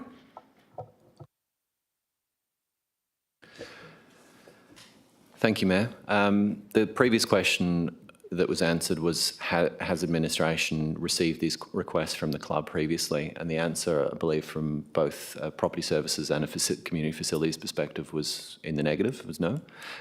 Surf Lifesaving may have asserted on behalf of the club that something different happened, but the response provided from administration respectfully disagrees with that. Mr Greer, I have a question, and Mr Clem. What date was the upgrade of the Quins Mindari Surf Lifesaving Club? Was it after 2017 when they put the second story on and increased the space with the daycare centre and put the community in there? It was after 2017, I think. Oh, Mr Singh, you've got the answer. Thank you. Thank you, Mayor. You're testing my memory now. Look, I don't know the exact year. I think it was around that time, 2017-18, around that time. But I don't know the exact time frame for that one. But if I'm correct, they got extra space and extra allowance with that addition to that facility. Is that correct, Mr Singh? Sorry, Mayor, I think that would have been negotiated through the property services, the additional space. Mr Greer? Thank you, Mayor. I'll answer in part, and then the Acting Director of Community and Place may want to add further. The lease that the club has relates to three areas. It relates to the ground floor area in the building, which is the same area it's had previously before the expansion. It relates to an office area that the club had identified and queried before the current lease, whether that could be made available on an exclusive basis on the lease. And finally, it relates to a ground lease area where the sea container is in the outside space. I don't believe it includes any other upstairs areas. Mr Clem? Thank you, Mayor. No, it doesn't include any other upstairs areas. However, we have the upstairs space is a bookable space, so the club, like any other group, is able to book that space if they need it. Thank you, Mr Clem. Councillor Parker. Just got to try and make sure that I get a question in here. I do, in fact, remember the club requesting extra breakout space to increase their bar area on a Friday night because that was getting too full. So I do remember in the back of my mind that request coming. So thank you for the breakout question. The other question is, if there is anything to be added to the club, if there is any expansion of the club, who would pay for it? Ms Jennings. Unless there was a grant, then it's the city's facility, so the city would pay. So there are generally some grants for sporting facilities, but you'd have to have that approved by the actual body that's giving the grant. Thank you, Ms Jennings. Councillor Berry. I've got another question that wasn't answered on an email I sent in. Is there any plans to move the safe swimming enclosure to Alkimos when it's open from Queensmindari, please? Is that a Mr Singh question? Through the chair, Yes, I don't know of any plans to do such thing. It's at Queen's, so I don't see that there's anything I know of, but unless there's another person that knows. Mr Singh? Thank you, Mayor. The feasibility for the swimming enclosure has been done only for Queen's Beach, nowhere else. So the council decision is to maintain swimming enclosure at Queen's only.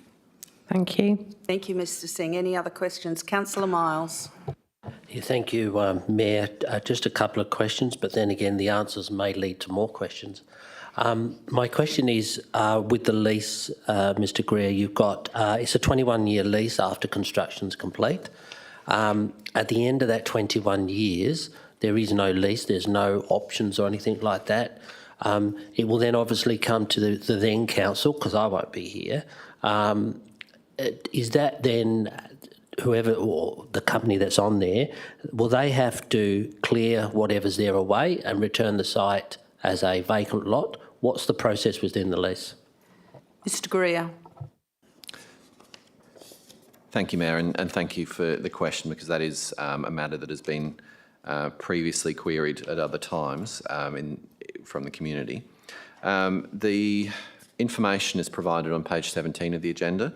Essentially, the proponent's responsible for making good the site, so removing the improvements of the site. However, the city has the ability to direct that the improvements are left there in situ. What that would involve is the city inspecting, firstly determining that the condition of them is suitable to retain, there's a benefit for the city, and secondly, I guess, identifying that there's a use for it. And then either fully or in part directing the proponent to leave them or to remove them and make good. So, for instance, if the city determined that the proposed lawn area and maybe some of the other improvements retained a benefit, but had another intention for the area that's proposed for the accommodation, the city would be able to direct that make good and retain the benefit that it saw as actually beneficial. Thank you, Mr Greer. Councillor Miles. Yeah, just my second one. Look, thank you for that. I know I read it, but I couldn't see anything further at that point, because it also talks about the coastal erosion event as well, if that happens as well. But my other question, and it sort of gets off this lease, but it has been discussed a lot tonight. The surf club obviously is in need of more storage facility within their main building downstairs. Like all other footy clubs, cricket clubs and that I know of, and soccer, they all have permanent bookings of our community centres.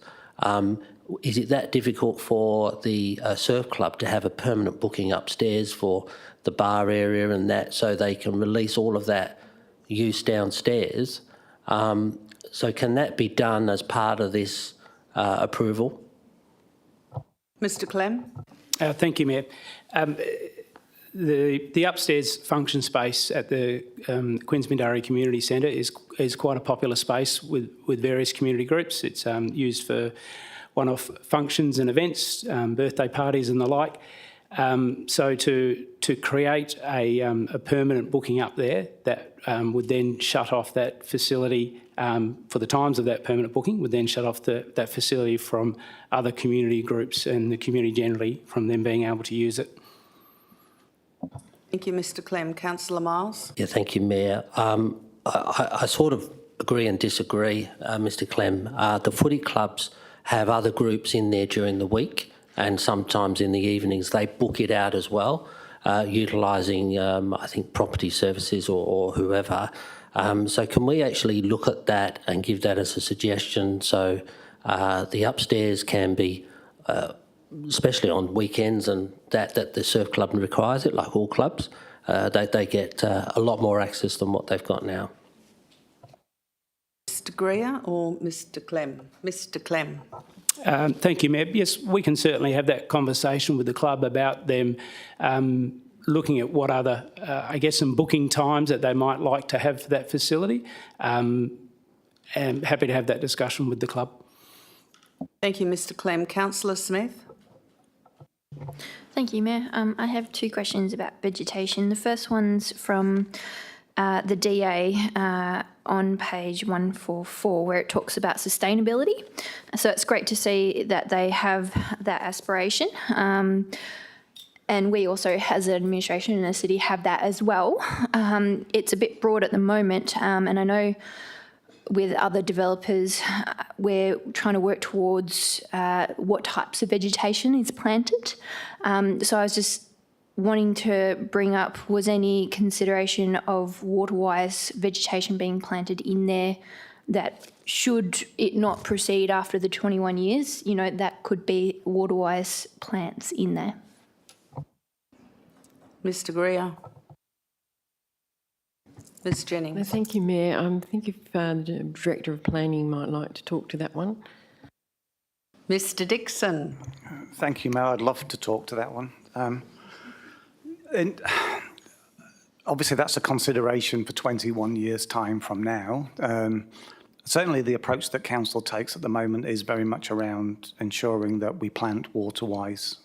Water is a scarce resource, so planting water-wise trees, vegetation is incredibly important and certainly something we look at in areas of public open space and streetscapes.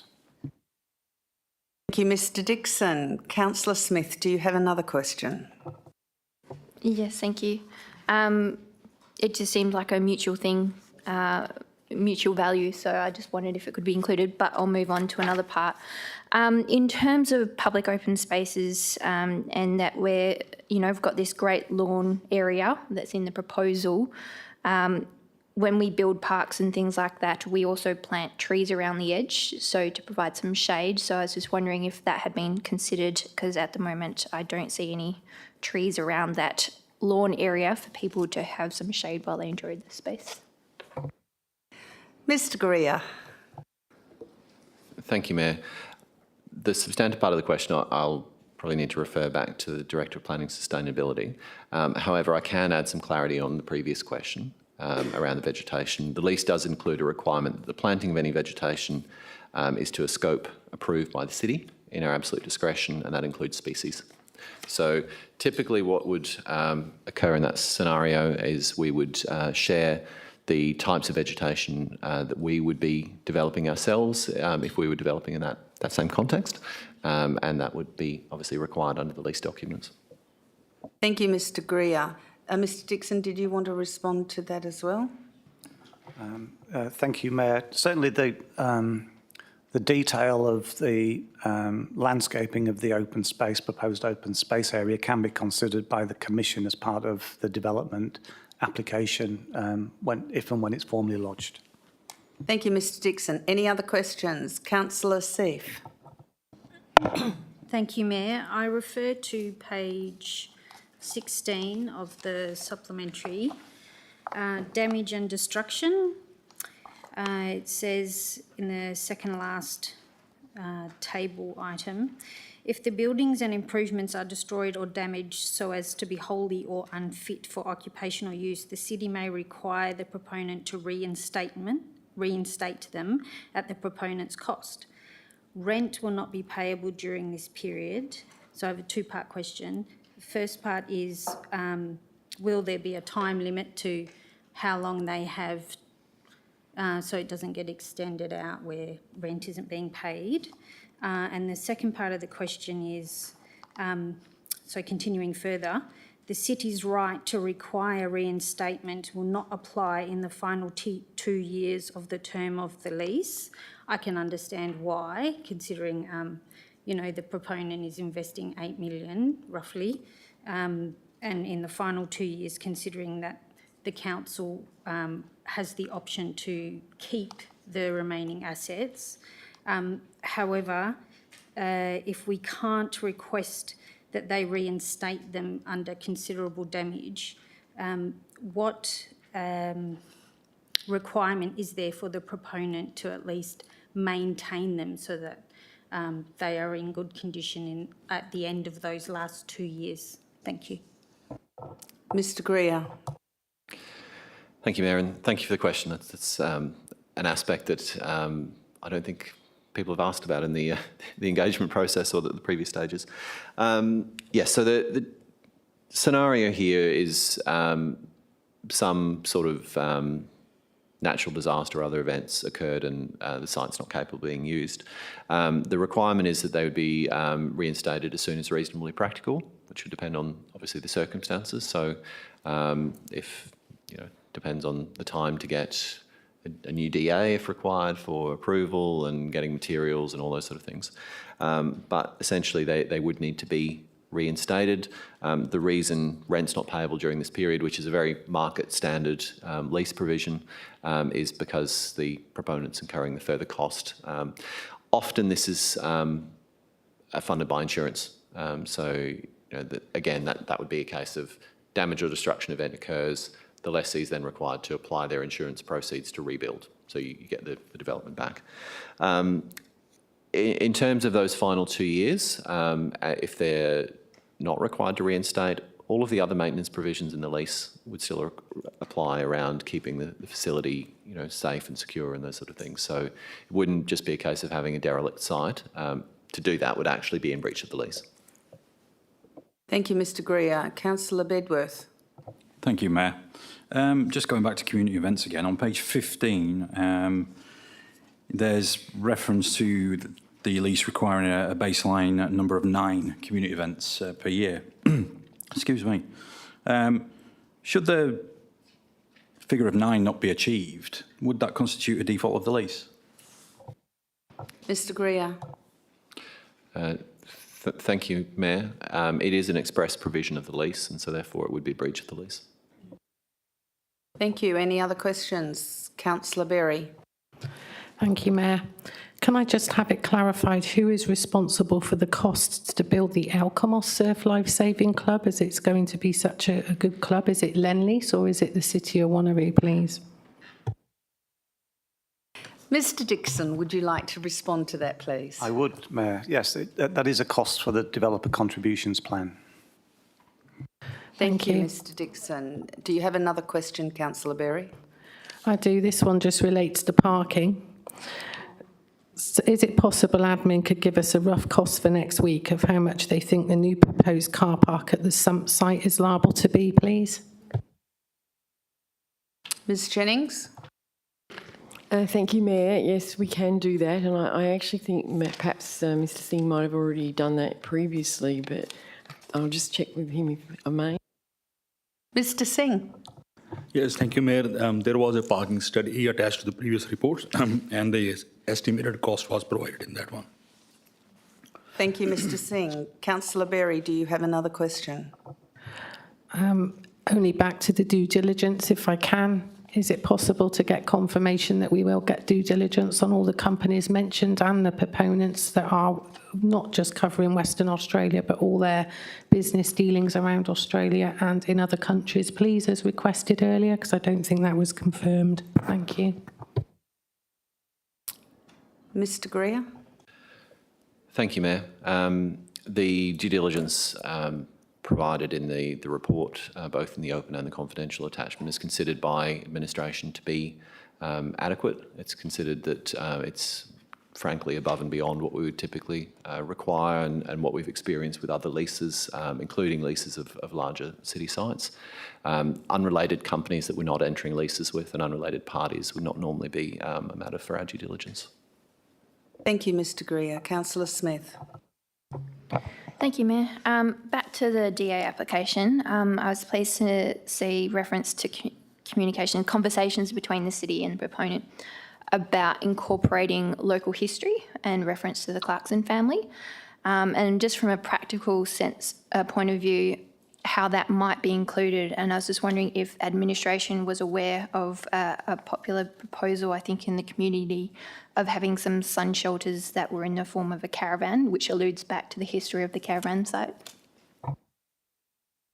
Mr Greer. Thank you, Mayor. Improvements to that extent obviously currently aren't in the proposal, and I think this is probably something that was discussed in August as well. Whenever possible refinements, possible changes to the design were identified during the engagement process, and subsequently they're raised to the proponent. Obviously, this is a development that's funded by the proponent at their risk and at their cost, and some ideas and some suggestions are more practical than others, and I think ultimately additional shade structures probably were seen as probably less viable and more with more of a financial impact. However, discussions between the proponent and their development project team and the city's heritage staff are ongoing. So more information on the Clarkson family and I suppose the broader European and Aboriginal heritage of the site are being shared and would be expected to feed into the design in different ways. I guess some examples typically in developments of this type might be in interpretive signage, maybe also in terms of photographs and other information shared as part of the facilities so that visitors can appreciate what the site was before, what it is when they're there. Thank you, Mr Greer. Any other questions? Yes, Councillor Seif. Thank you, Mayor. I apologise if I've missed it. I haven't seen anything in here on CCTV or that type of security other than the financial security aspects, but just the personal security. Is there anything proposed? Mr Greer. Thank you, Mayor, and thank you again. That's a good question. The security of the site's the proponent's responsibility. So they have the lease. It's exclusive possession, and it's their maintenance. So the extent they install CCTV is probably more at their discretion. If it was a city building and we were building it, we would follow our normal sort of assessment on where and when it needs CCTV. Might just query with the Director of Planning and Sustainability if there's anything in the planning documents relating to CCTV. I don't believe there is. No. Mr Dixon. Mayor, I haven't done a detailed assessment of the development application proposal myself, but I don't think there is anything, but I can confirm that if there is. Thank you, Mr Dixon. Any? Yes, Councillor Seif. Thank you, Mayor. Just to clarify, and I don't know what the legal ramifications would be if we're using the terminology of hotel in the lease. I just want to note that hotels have the requirement for CCTV, so I don't know whether there's legislation that needs to be looked at or, but I take the point. Mr Greer. Thank you, Mayor. I appreciate the clarification on that. I think the requirements that a liquor licensed hotel would arise out of the liquor licensing legislation. So racing, gaming, liquor imposes a whole range of requirements and conditions as part of a liquor licence. If anyone's seen them, some council members are probably more familiar with them than others, but they're detailed, ranging from the area where liquor is permitted to be served, the times of service, who may be served, responsible service requirements, even down to the types of drinks that are permitted. It may be in some of those circumstances that CCTV is mandated. I'm not sure if it's in all circumstances. Thank you, Mr Greer. Any other questions? Councillor Berry. Thank you, Madam Mayor. Given the stats on page 138 with expected guests, visitors and staff, does admin think 80 parking spaces will be sufficient? Mr Greer.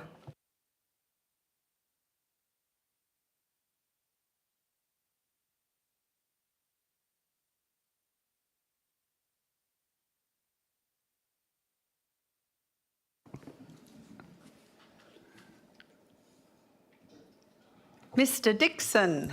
Thank you, Mayor. I may ask Mr Bowering to answer the question in relation to car parking. Mr Bowering. Thank you. The car parking amount will be calculated based on the Commission's assessment of the proposal. So the City has its planning scheme and regulations which don't apply to this site, but can be used as a guide by the Commission when considering it. The application indicates around 83 bays will be provided once the car park is redeveloped at that rate, around 240 people would be able to be accommodated. based on typical car parking calculation. So that will be assessed as part of the traffic impact assessment, the range of uses, the times of uses, and any other details that come up through that detailed assessment process. Thank you, Mr Bowring. Councillor Bedworth. Thank you. Just a question that's come to mind following on from Councillor Safe's question around CCTV. Is there anything contained in the wider lease that can deal with frequent and persistent antisocial behaviour and ergo go towards a termination of the lease? Mr Greer. Thank you, Mayor. There is, in that the lessee is not permitted to cause events that are a nuisance or an unreasonable disturbance to adjoining users. So yes, if it was, it might be if one person once made a noise, that probably wouldn't be enough. But if there was large-scale disruption, disturbance, or regular of that sort, yes, that would be something that would constitute a breach of the lease. Thank you, Mr Greer. Any other questions? Councillor Huntley. Thank you, Madam Mayor. We talked about the lack of space for the surf club, and that obviously is a big issue, but the community centre is obviously taking up some space that the surf club could expand into, as we've spoken about. But has there been any investigations at all about looking to move the community centre, perhaps to even, say, Gum Blossom Park, which then would free up some space for the surf club to expand?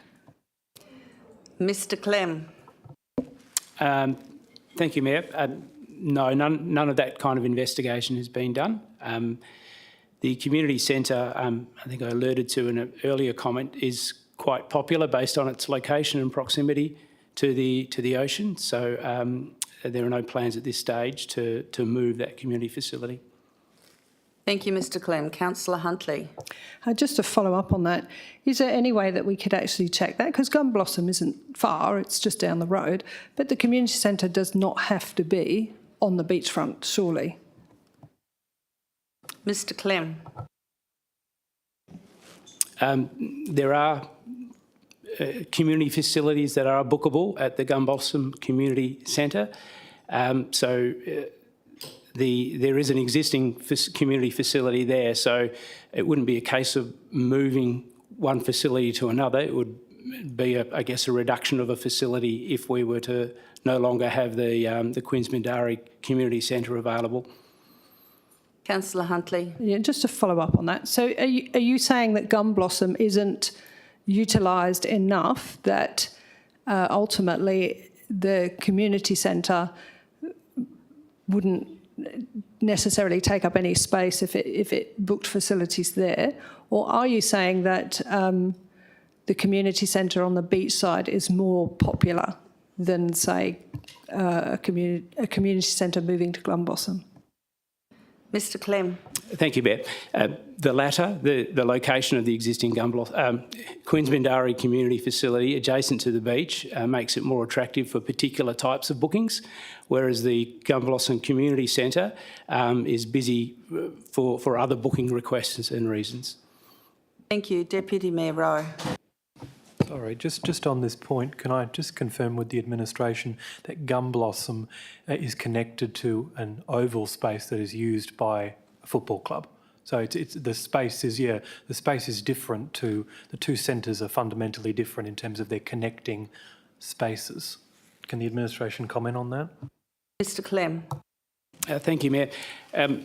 Gum Blossom has a sports pavilion because it does have adjacent soccer pitches. It also has tennis courts, it has a community centre, and it has an indoor basketball court, and it also has a sports and social club. So it's quite a diverse site, but it does have a community building with bookable spaces, which is the Gum Blossom Community Centre. So it is quite a diverse site with several facilities. Thank you, Mr Clem. Councillor Wright. Thank you, Mayor. I'm just having a look at the standing orders, and I'd like to refer to 9.6, cases not provided for in the standing orders. Obviously, it's up to your determination, but I believe that we've spent an hour and a half on this. There is still a few other agenda items and confidential to go. Could any other questions be taken on notice provided to council members for the OCM, because council members are also still permitted to ask questions at the OCM as well, just so we can continue on with other council business, and then obviously we don't want to run too late tonight. I'll just seek some clarification with that, Councillor Wright.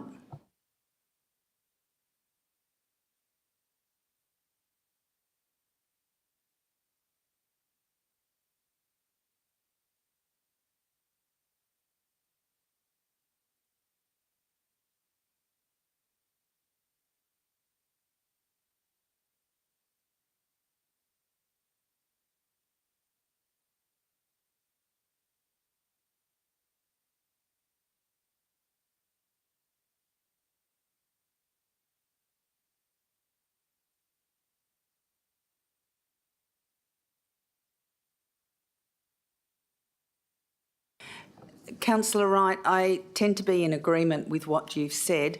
I suggest that we have 5 more minutes if there's any burning questions, and after that, all future questions on this item will go to the ordinary council meeting from councillors. Councillor Berry. Thank you, Madam Mayor. On page 177, will the complaint logbook be available to city admin staff so enforcement of lease conditions, if the development is approved, can be implemented? Thank you. Mr Greer.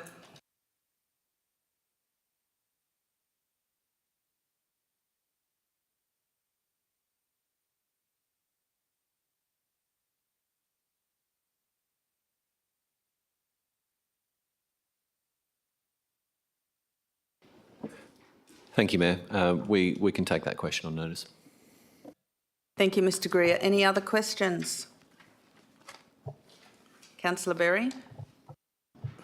Only that Councillor Bedworth might have some further questions. Well, we've only got 5 more minutes or 4 more minutes now to keep going. So if there are no more questions to be asked on this item, he can ask them next week in the ordinary council meeting. Okay, so we will now move on to the next item, which is 4.10, which is donations considered by Council December 2023. Deputy Mayor Rowe. Thanks, Mayor. Only to flag an impartiality interest for next week, as I sit on the boards of both Burbridge School and Roseworth. Thank you, Deputy Mayor. And Councillor Wright? Thank you, Mayor. I just have a question. Yes, Councillor Wright. Thank you, Mayor.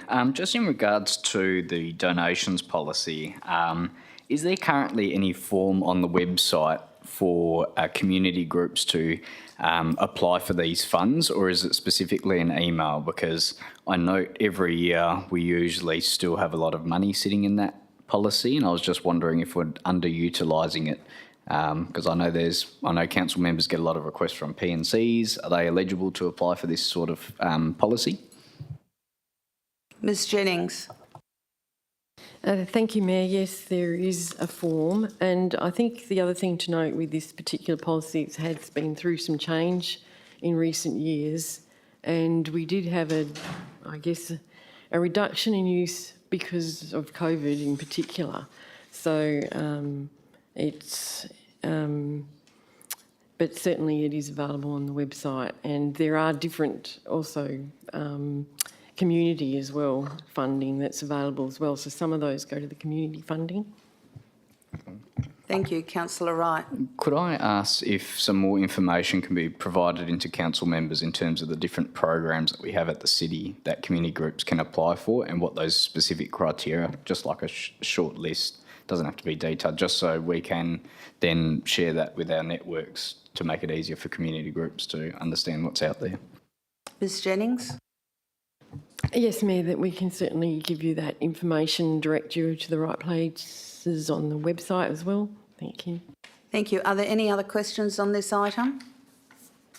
There are no more questions on this item. We go to item 411, which is donation to the Lord Mayor's Distress Relief Fund for the Marriagenup bushfire appeal. Any Mayor, questions to that item? Yes, Councillor Miles. Thank you. Can I just ask that we deal with 411 when we go into confidential session, as I have, I have some questions on that I'd like to discuss with council before we make it public. Okay.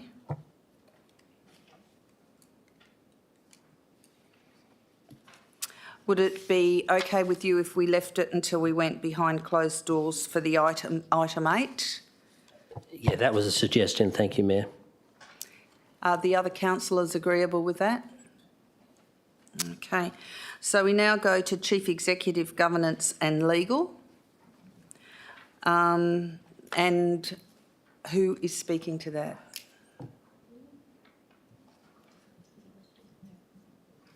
You speaking to it?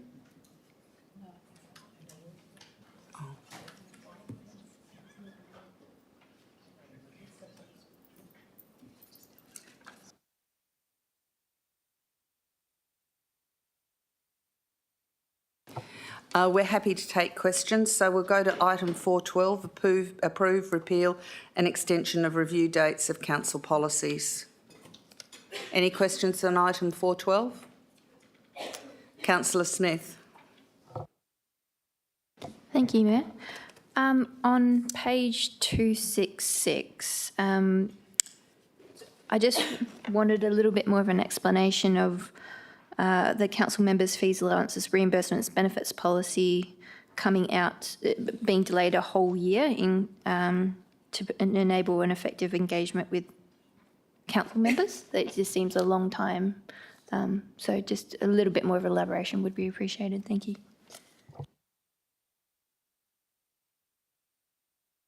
Ms Smart.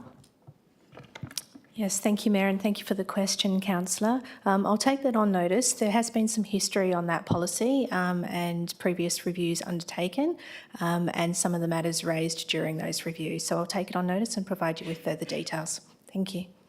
Thank you, Ms Smart. Any other questions on item 412? There are no other questions on item 412. We go to item 413, which is review of the City of Wanneroo local laws under section 316 of the Local Government Act 1995. Do I have any questions on that item? If there are no questions on that item, we go to motions on notice, of which we have 3 for next week. 5.1, which is Councillor Coetzi's request to change the opening time of Frederick Stubbs car park located at Queen's Beach. Item 5.2, Councillor Miles' consideration of Australia Day ceremony. Item 5.3, Two Rocks Youth in Emergency Services Cadet Unit funding. Item 6.1, we've got the annual report. Is anyone any of the directors want to speak to the report? Thank you, Mayor. This one was discussed at a meeting last week, and we said we'd bring it back to the actual council meeting. Thank you, Ms Jennings. Do I have any questions on item 6.1, the annual report? If there are no questions on that, I go to item 6.2, the annual audit of financial report for the year ending the 30th of June 2023. Do I have any questions on that item? Did you want to speak to it, Ms Jennings? Yes, thank you, Mayor. Likewise, the annual audit statements were considered by the Audit and Risk Committee, and it's being recommended to go to the council meeting, so it will be there for next week. Thank you. Where are we? So we now go to public statement and question time. And as I said earlier, I will be reading out some public questions in writing first, statements in writing and some deputations in writing, and then from there we'll go to public question time. So item 7.1, Mr S Healy from Darsh.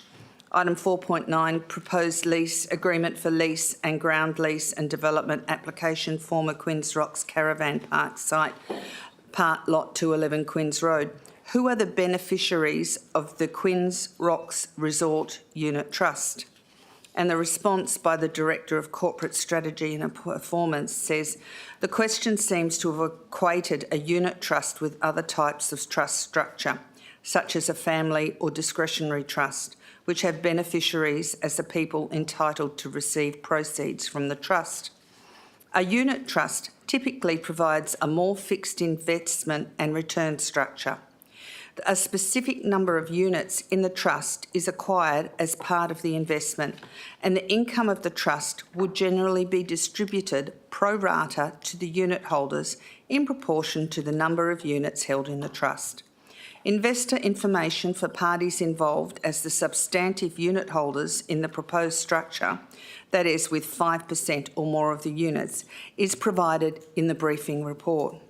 I have a question from Ms Kay Wheatcroft from Quinns Rocks, item 4.9, about the proposed lease agreement and ground lease and development application for the former Quinns Rocks Caravan Park site, part lot 211 Quinns Road, Mindarie. I have asked about the operating hours of the glamping facility function centre at a previous council meeting and was told they would be in the lease agreement. I do not see any reference to operating hours in the lease agreement I have seen. What restrictions are in place for the glamping facility function centre? And the response by the Director of Corporate Strategy and Performance states, operating hours will be regulated via a number of methods, particularly through the liquor licence, which will prescribe trading hours.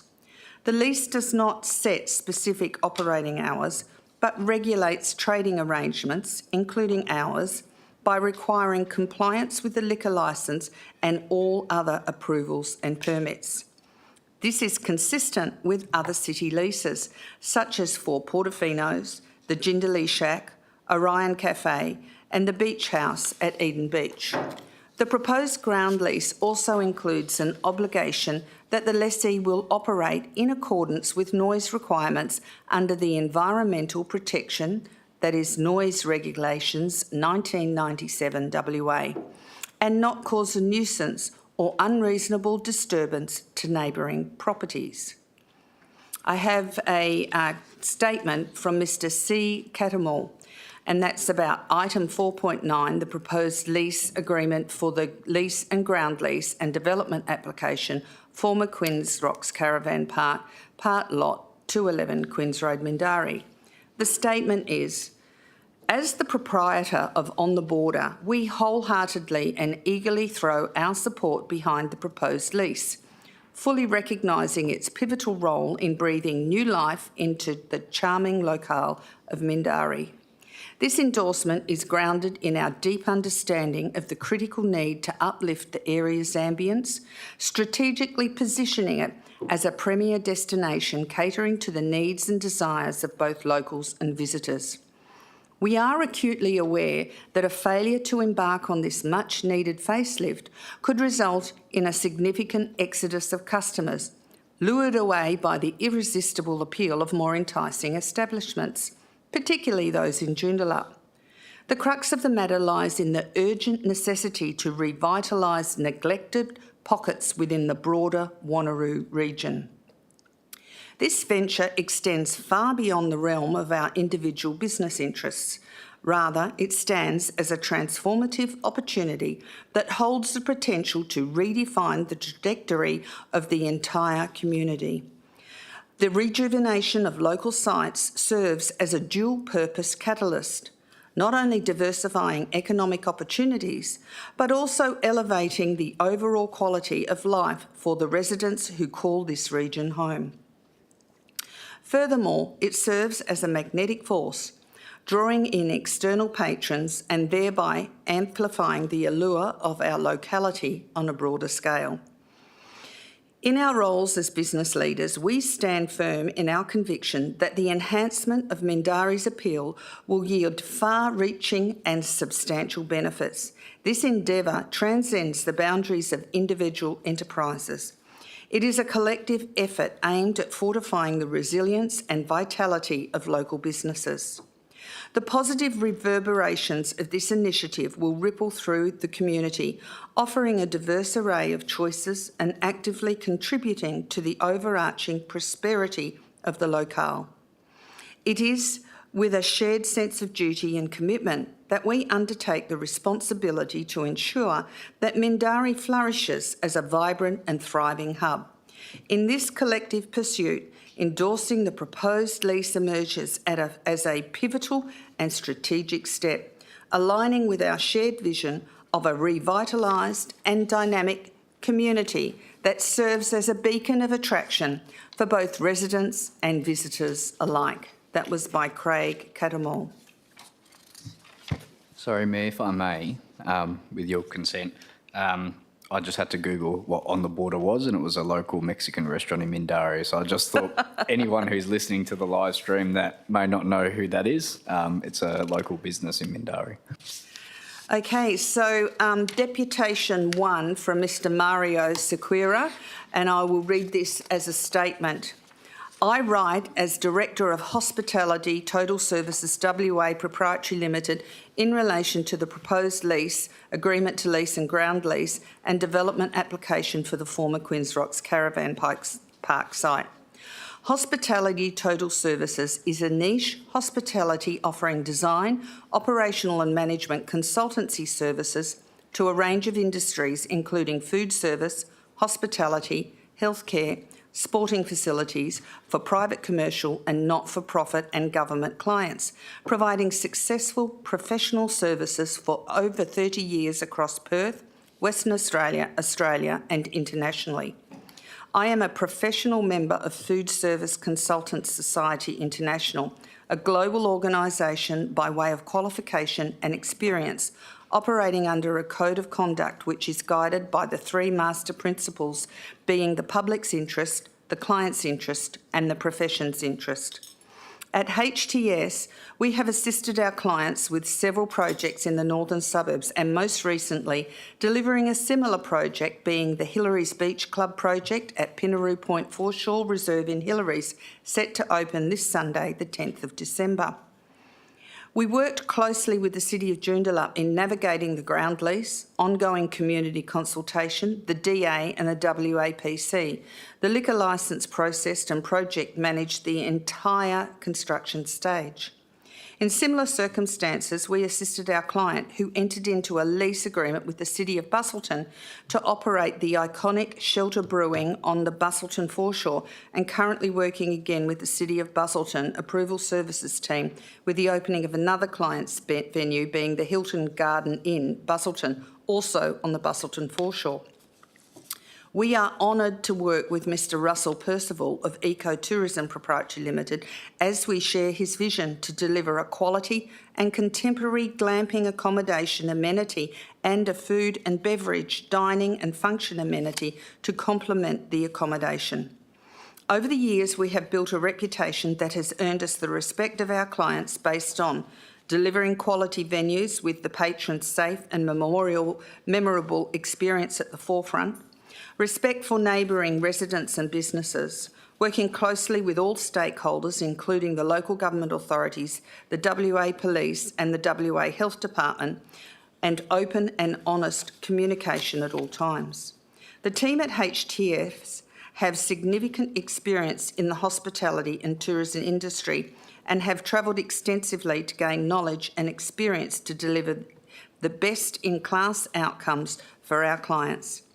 In fact, my current role as worldwide president of FCSI, I have attended and presented at conferences and trade shows in the US, Europe and Asia. In progressing the design of Dunes Beach Resort, we presented recently to the Council's Design Review Panel, who were supportive of the proposal to meet the desired planning use and objectives. The valuable feedback from the panel has been taken on board and will be incorporated into the design moving forward. We wish to reiterate our total commitment to delivering an outstanding amenity for the residents of Mindarie and the City of Wanneroo more widely. Our design approach is influenced by our personal beliefs to live and work sustainably and are extremely conscious to treat Mother Nature with utmost respect at the former Queen's Rocks caravan site. Among the specialist sub-consultants, we are sourced proposals for ESD consultants and working closely with an energy provider to support to source carbon neutral power for operation of the Dunes Beach Resort. Thank you for considering our deputation, or now it's a statement, Mario Sequeira, Director of Hospitality, Total Services and President of FCSI Worldwide. Deputation 2 from Heike Thompson, which is now a statement. When people from interstate and overseas come to visit, they would benefit from having somewhere local they could stay other than expensive hotels, etc. I would definitely recommend it. I have another deputation on the same item from Mr Vince Partridge. Good evening, City of Wanneroo councillors, and congratulations on the progress achieved with the exciting plans to redevelop the Quinns Rocks Caravan Park site. My wife and I are professional photography and videography team, and over the years we've had many opportunities to participate in events and functions held at the historic Buckland Estate. The operator of this award-winning rural accommodation and glamping facility has consistently impressed us with his commitment to service excellence and dedication to providing memorable experiences to all guests and visitors who enjoy his hospitality. And as he extends his vision of providing first-class hospitality and accommodation to the Quinns Rocks Mindarie area for the benefit of both the local community and also travellers from other parts of Perth and beyond, we're excited with the knowledge that the operator's skills and experience will help transform this area into a unique, vibrant and welcoming space that can be enjoyed by everyone. And Mr Joel Ledsham, who's speaking again on item 4.9. This venue looks amazing. It's going to be a great spot for my English family to stay at when they come to visit me in Wanneroo, as our house isn't big enough for them all. Can't wait to watch an acoustic artist with a cocktail in hand while sitting on the grass with the sun setting over the ocean. Mr Jared Thompson, on item 4.9 as well. This is going to be amazing for Quinns and the surrounding suburbs.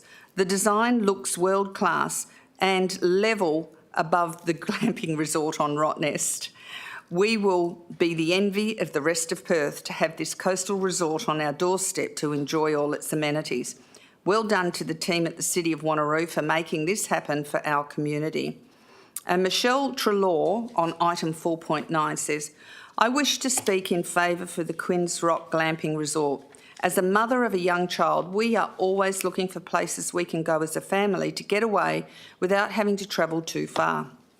The glamping resort looks perfect for this, as it is something that offers a unique experience while being close to home. We also have a lot of interstate and overseas guests come to visit, and I know they would love to stay at the glamping resort, especially since it is so close. My local mothers group is also always on the lookout for a child-friendly area where we could grab a coffee and/or something to eat. The glamping resort looks like the perfect place with everything in one location.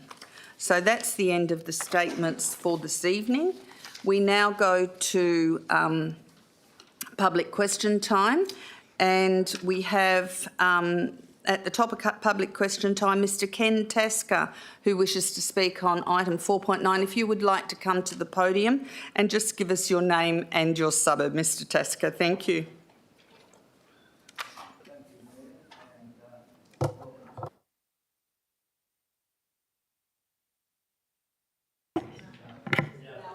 Try again. That's better. Thank you, Mayor, and welcome to the CEO and other members of council that have just joined us. People that have been on council a while would have heard from me from way back, and I'd like to make a couple of remarks and then ask a question. If you got the what's happening this week, the Mayor's message says we have an important responsibility to work towards improving the everyday lives of our residents.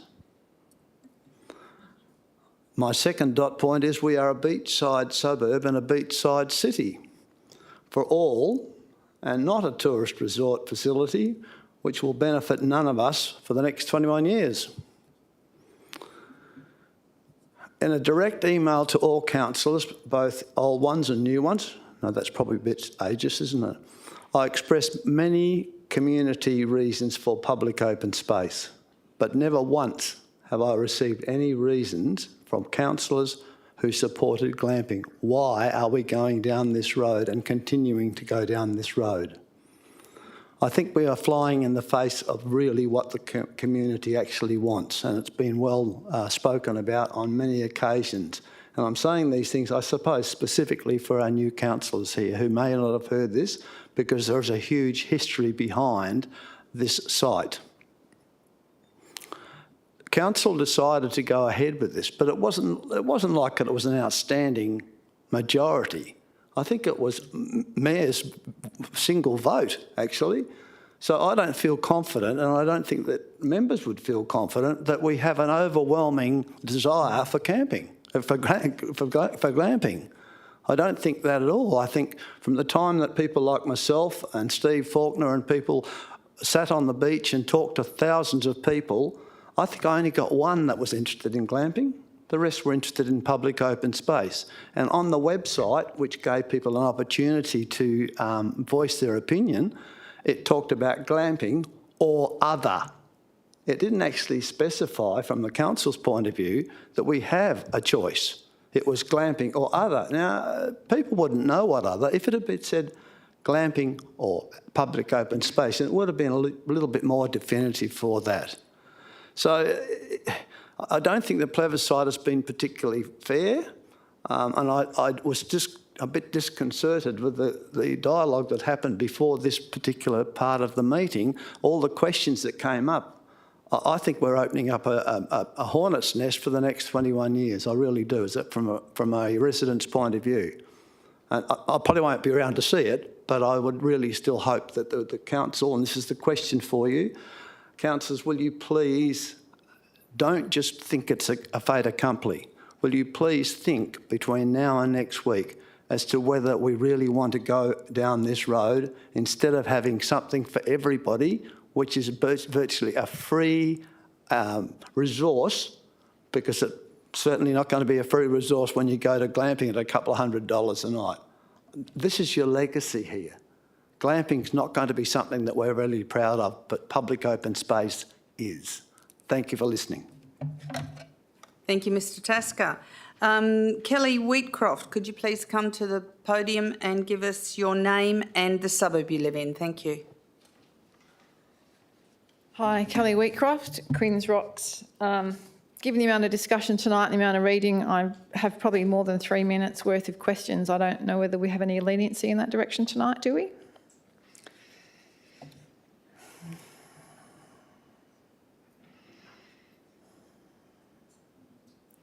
There isn't a limit on questions. Okay, thank timing. you. So, sorry, Ms Smart, 3 minutes. 3 minutes for all of the questions or 3 minutes for each question? 3 minutes for all questions. Okay, you better answer quickly then, please, councillors. Given the amount of discussion tonight on the Queensmindari Surf Lifesaving Club, am I proceeding or am I hold waiting? Councillor Berry, did you want to make a point of order or something? Yeah, can we apply for an extension, given there's not very many people in the gallery to ask their questions, please?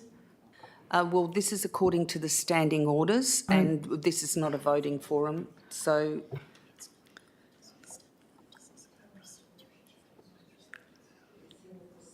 in the front of the agenda, it's not part of the standing orders. And so each question is the minutes, that the 3 minutes includes the speaking time of Wes Wheatcroft. The response is not included in the 3 minutes, okay? So we will start again, and Ms Wheatcroft, would you like to commence your first question, please? Okay. I'm going to make a statement very quickly. Pinaroo Point and Bustleton Foreshore that were referred to in one of the statements you read, Mayor, are very different locations than the Queen's Rock location that's being identified tonight. So I'd appreciate it if the councillors could keep that in mind when considering all of the statements made tonight. The Queensmindari Surf Lifesaving Club is right on the foreshore. It's in a residential area. As noted in the documentation tonight on page 11, I think it is. Sorry, page 22. The Queensmindari Surf Lifesaving Club is a district surf lifesaving club. It is not a regional surf lifesaving club as Alkimos and Yanchep will be. So therefore, the reason for restricting the expansion of that club is because it is a district club, as noted in the documentation provided tonight. Why are we considering putting a glamping facility, which I would expect would be a regional facility, in a district location? Mr Greer, do you have a response to that, or is that a Mr Dixon question? Thank you, Mayor. So firstly, I'm not sure that the glamping facility has a classification as to whether it's a local, a neighbourhood, a district or a regional facility. It is the proposal as it is. There is an existing coastal node, obviously in Quinns, which has a number of existing facilities which are well utilised by the local community. Thank you, Mr Dixon. Do you have another question? I do. Given the amount of discussion tonight about using the upstairs area of Quinn Surf Lifesaving Club, it's very evident that many of you either have not ever visited the area or have not visited the area when the surf club's in use, because I would please like an explanation of how you get a jet ski, an IRB, a four-wheel drive, a quad bike or 200 surf rescue boards in the upstairs area up what are very steep and tiled slippery stairs, and asking wet, sandy children to go up there for their sausage sizzle after Surf Lifesaving Club, I think actually introduces many safety concerns for the council. Does anybody have a comment about how we might achieve that upstairs? Mr Clem, do you want to respond to that question? Thank you, Mayor. I think the questions around the upstairs area were more based around the club using that as breakout social space or function space and the like, which that space upstairs is suited for. May I respond? Ms Reedcroft, how much longer have we got?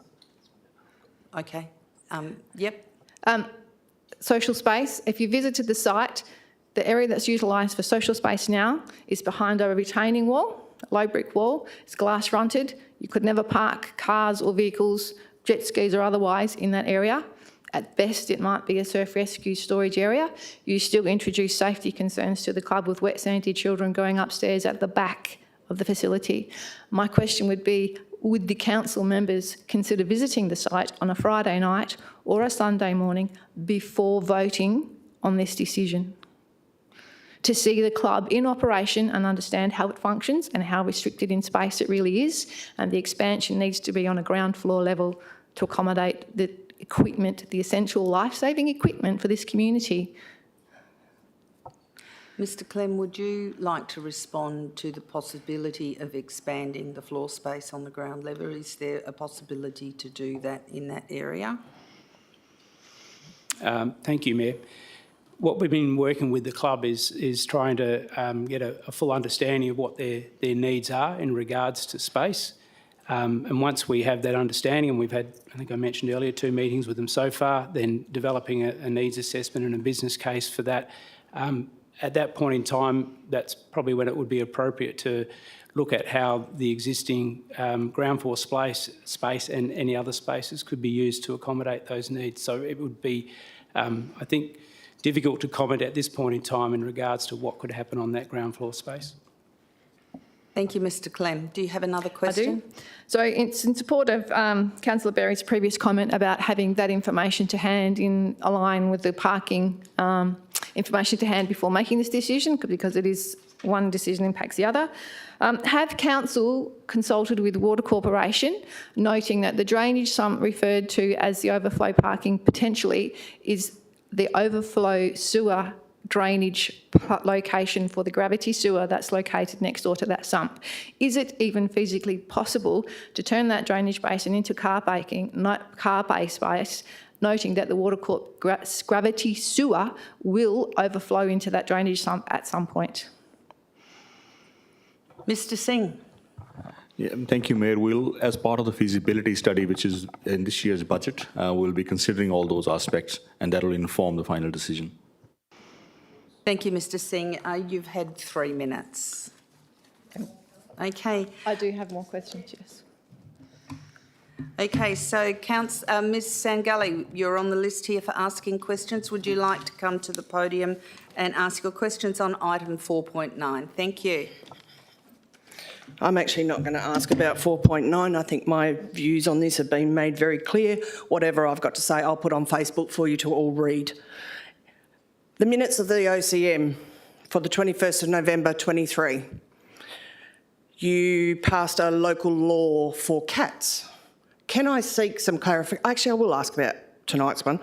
Can I seek some clarification? Is Lot 211 Parks and Reserve or Foreshore Reserve? Mr Dixon. Parks and Recreation. Parks and Recreation. So does that mean the local law that you guys passed last month and then put in for gazettal might need to come to council again because Ms Sangalli, the questions have actually got to relate to the items on the agenda. That was for the previous agenda and previous ordinary council But it's actually meeting. about Lot 211 I'm asking about. About Lot 211 About Lot 211. about the item About the area where you're considering putting glamping. Okay. Because according to the gazettal that you did last month, it is Foreshore Reserve. It is in the written explanation and it is in the pictorial explanation. So I would like the clarification.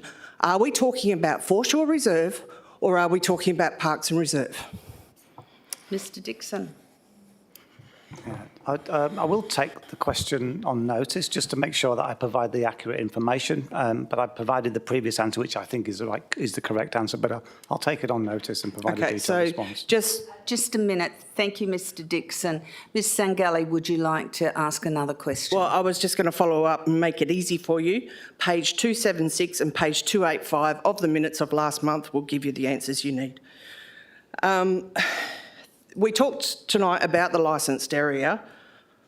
Can anybody please clarify to me exactly if any of the councillors here have seen exactly the licensed area? Is it all of the area or is it just the bar area? Is it the bar, cafe and function area? Is it the bar, cafe and lawn area? Mr Greer, could you respond to that, please? Thank you.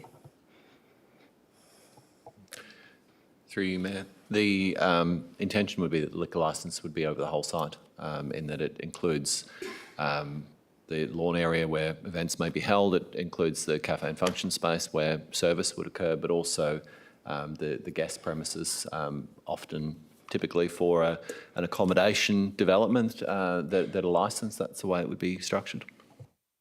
Thank you, Mr Greer. Ms Sangalli. So if we've got people staying in the tent and we've got people sitting in the cafe, we might have people sitting in a function centre, that might be, what, 100, 120, 150? How is the general public going to know whether or not they're allowed on that property if the maximum of people that can fit on this property is 240, including the lawn area? Mr Greer.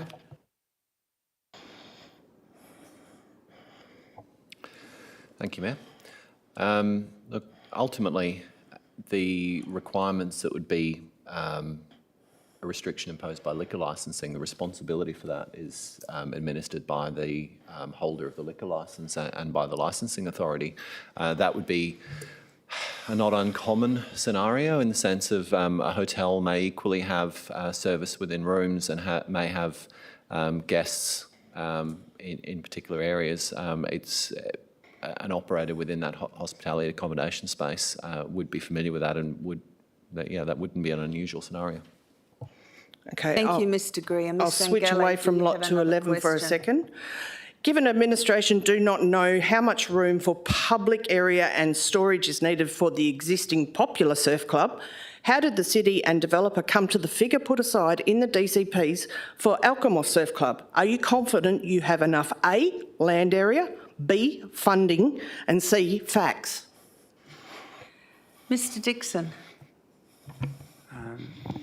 Thank you, Mayor. So the information that's included in the developer contributions plan is of a generic nature. The detail of the actual provision of the facility will be worked up closer to the time of the delivery of the facility in terms of land area that's required and the overall level of facility that's provided. That would be worked up with all the key stakeholders.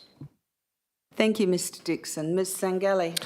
So for the benefit of the people out there listening and possibly the newer councillors that may not have their head around all of this yet, and I don't blame you one bit because it is a lot to take in, basically what the director just said then is although the DCPs actually give for Surf Club, you are going to have to put extra money in because there's not enough for Alkimos.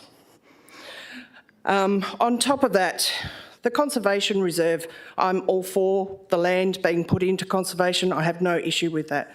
My question about that, sorry, Councillor Herridge, did you want to say something? No? Ms Sangali, keep going, please.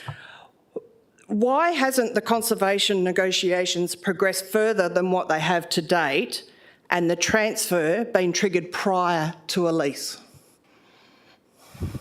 Councillor Parker, you have a point of order. Sorry, Mayor. Yes, I do. I know that Director Dixon was wanting to finish answering Mrs. Singali's question. Sorry. So, please, if I would like to hear what he has to say as well. Mr Dixon. Mayor, I was very clear in my explanation around the developer contribution plan will fund the facility. At no point did I make any reference to additional funding being provided by the City of Wanneroo. We're not at that stage of determining the detailed design for a future surf lifesaving club.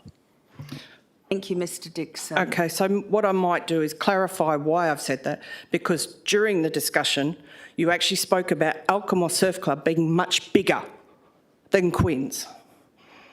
And the reason I'm bringing it up is because if you have underutilised or undersupplied Quinn's, but you've based the DCPs on Quinn's, you clearly don't have enough if you're expecting double the membership at Alkimos or double the amount of people to be going through there. Mr Dixon. Again, at no point have I made reference to the facility at Alkimos being based on the facility currently provided at Quinn's. Under item 4.2 of the agenda, there is reference to the facility and the cost of the facility based on QS and the provision of a surf facility at Alkimos. That amount is currently $7.615 million. Thank you, Mr Dixon. And Ms Sangali, you've had your 3 minutes. I didn't get an answer to my other question about the conservation reserve and why that wasn't triggered before the lease. Mr Greer. Through you, Mayor. The council decision was on the 1st of August 2023. There was also an item of council procedure that took a further couple of weeks to be resolved. It was after that time that administration was able to engage with DPLH. And in the time since, we've had a response to indicate DPLH is supportive. So it's probably in just on 2 months or thereabouts that we've engaged with them and we've had a response to them. I probably let council members make up their own mind on whether, in terms of engaging with state departments and progressing with actions, whether that's expeditious or not. But it has progressed and information's been shared in the report on it. Thank you, Mr Greer, and thank you, Ms Sangali. Madam Mayor, just with your indulgement, 3 I did actually previously ask this question and never got a response a few months ago. And I asked it specifically because had you done this prior to the lease being negotiated, my question to you then was, would that trigger SP 5.2, which would effectively exclude the limestone car park from being able to be leased? And nobody ever answered that question. Is there an answer to that, Mr Greer? Mr Dixon.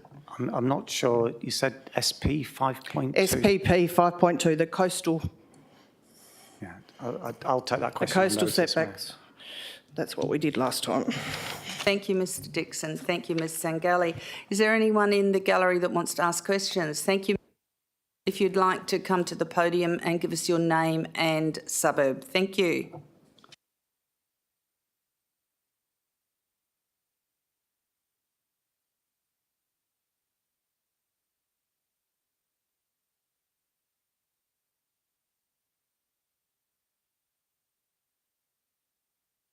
Press the button and it should turn on.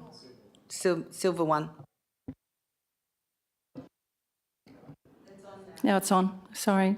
Diane Geisman-Dari, and I'd like Kelly to ask the questions for me, please, for the 3 minutes. Bad throat. So in the page 19, it discusses the members of the unit trust that has been discussed tonight, of which 76% of the holdings are documented. The other 24% are not disclosed because apparently those members have less than 5% holdings. Is that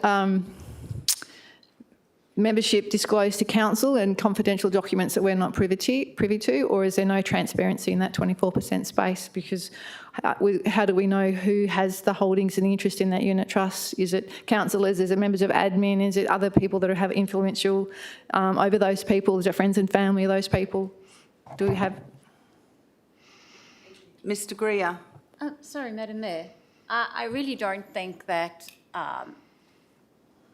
saying that councillors have an interest in these unit trusts is actually fair to councillors. I actually take that as an affront. Yes, could I ask you to withdraw that, because I don't have an interest in it and I don't think any of these councillors have an interest in it. Mayor, point of order. Yes. I believe the rules of public question time are that questions cannot reflect adversely on either staff members or members of the council. That question related to members of the council. The previous question misconstrued the remarks of the director, so public question time thus far has reflected adversely on both the council and the administration. Yes, I agree. And could you withdraw those questions? I'll withdraw those questions. Thank you. I'll rephrase it. How do we know who holds that remaining 24% influence and who they are and how they might influence any parties? Mr Greer. Thank you, Mayor. If you read page 20 below the where we've shown 74%, which is a significant grouping of all the units in the trust, you'll see that we have actually said that we have got some confidential attachments, which includes information regarding unit holders with an interest of less than 5% of the units, but also noting that it's not material, it's not considered material. We have the 74% already shown. Thank you, Ms Jennings. Do you have another question, Ms Wheatcroft? Can I just clarify, that means that the councillors have privy to that information that the public's not privy to? Is that what I heard then? Well, I think Ms Jennings would have, that's what she said. Is that correct, Ms Jennings? Thank you, Mayor. I've just read what was in the report, which is that we have got some information in attachment 8 and 9, which are confidential. Okay, that's fine. So thank you. And the other question I have is that was a mention there about access to the Alkimos Surf Life Saving Club due to the desalination plant works. Can you please explain to me how access via a private water court road to a desalination plant construction works impacts the Alkimos Surf Life Saving Club? Mr Dixon or Mr Clem? Thank you, Mayor. So the Water Corporation has plans for the desalination plant there, and they have some construction buffer zones in regards to the particular site where the Alkimos Surf Club is planned to go. So we will have some discussions with the Water Corporation once early next year in regards to their plans for that site and how the city can get access to that site so that we can commence the construction of the facility. So thank you, Mr Clem. Ms Wheatcroft, do you have another question? To be fair to council, I've just worked on a bid for the desalination plant for 6 months. The access to the desalination plant will not impede access to the Alkimos Surf Life Saving Club. I think, sorry, the last question I have is that in previous questions, my submission to this lease agreement in public forum time, I asked about community access to the site, which has been discussed tonight. The report states that the community will have access from 7 a.m, I believe, till 3 after sunset. However, it does not state that in the report that there will be restrictions to the public access should there be large functions on the Glamping Function Centre site. It is only in attachment 11 in response to my submission that information is placed. Why wasn't that information included in the body of the report much earlier than attachment 11? If public access is going to be restricted during large functions, when you think this place is a function centre, they must make their money out of weddings and functions. They're not going to exist solely on glamping. How often will we really be restricted, and what's defined as a large function? And why isn't it in the report earlier? Thank you, Ms Wheatcroft. Mr Greer. Through you, Mayor. The information in the report includes the details of how the community access is to be made available.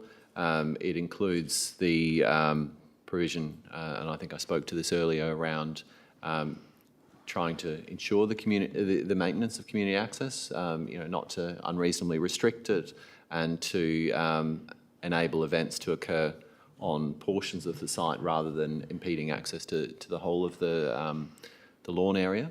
I guess the impact that the occupancy might have, and I might just see if the director has anything further to add on this, that the impact that the occupancy might have on people using the lawn area, and that I'm not as sure. Again, Mr. Mayor, Dixon. I will take that on notice and provide a detailed response. Thank you, Mr Dixon. Do you One have last another question. So we referred to the community calendar in relation to events in that space, and I believe there was a statement made that a community calendar does exist. In the documentation, that was only for the 9 mandatory events that would be a community calendar published. So should there be large functions such as weddings, how does the community know well in advance? If I plan my son's birthday down at that site, invite all his mates, and then suddenly there's a wedding there, how do I know? Mr Greer. Through you, Mayor. There's 2 aspects there, which may just needs some clarification. The first is around the events. The events schedule is to be provided to the city twice annually. So the city has input on the events that are planned, and I suppose also some forward notice on what those events might be. But secondly, the restrictions on access are to be publicised. So there's not a community events calendar around restrictions on access. It's a calendar showing when the space is available, when it's opened. So that's not just events. It's not just community events. It's when the operation has booked its own events. That'll be clear. Thank you, Mr Greer. Ms Wheatcroft, you've had 3 minutes. Thank you. Are there any other questions from the gallery? There are no more questions from the gallery. Thank you very much.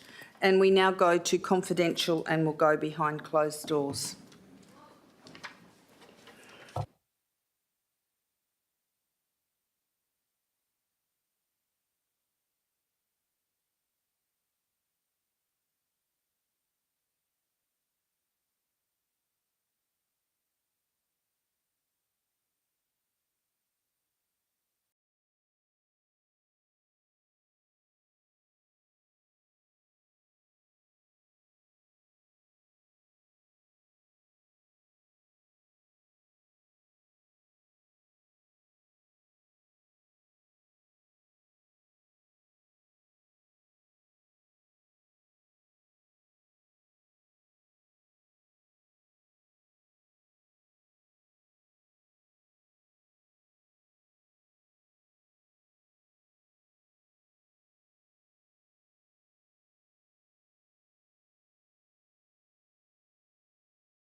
We now go to item 9, date of the next meeting. The next ordinary council meeting has been scheduled for 6 p.m. on Tuesday, the 12th of December 2023, to be held at Council Chambers, Civic Centre, 23 Dundebar Road, Wanneroo. Item 10, closure. Thank you for your attendance, and I now declare the briefing session closed at 9:46 p.m. Thank you.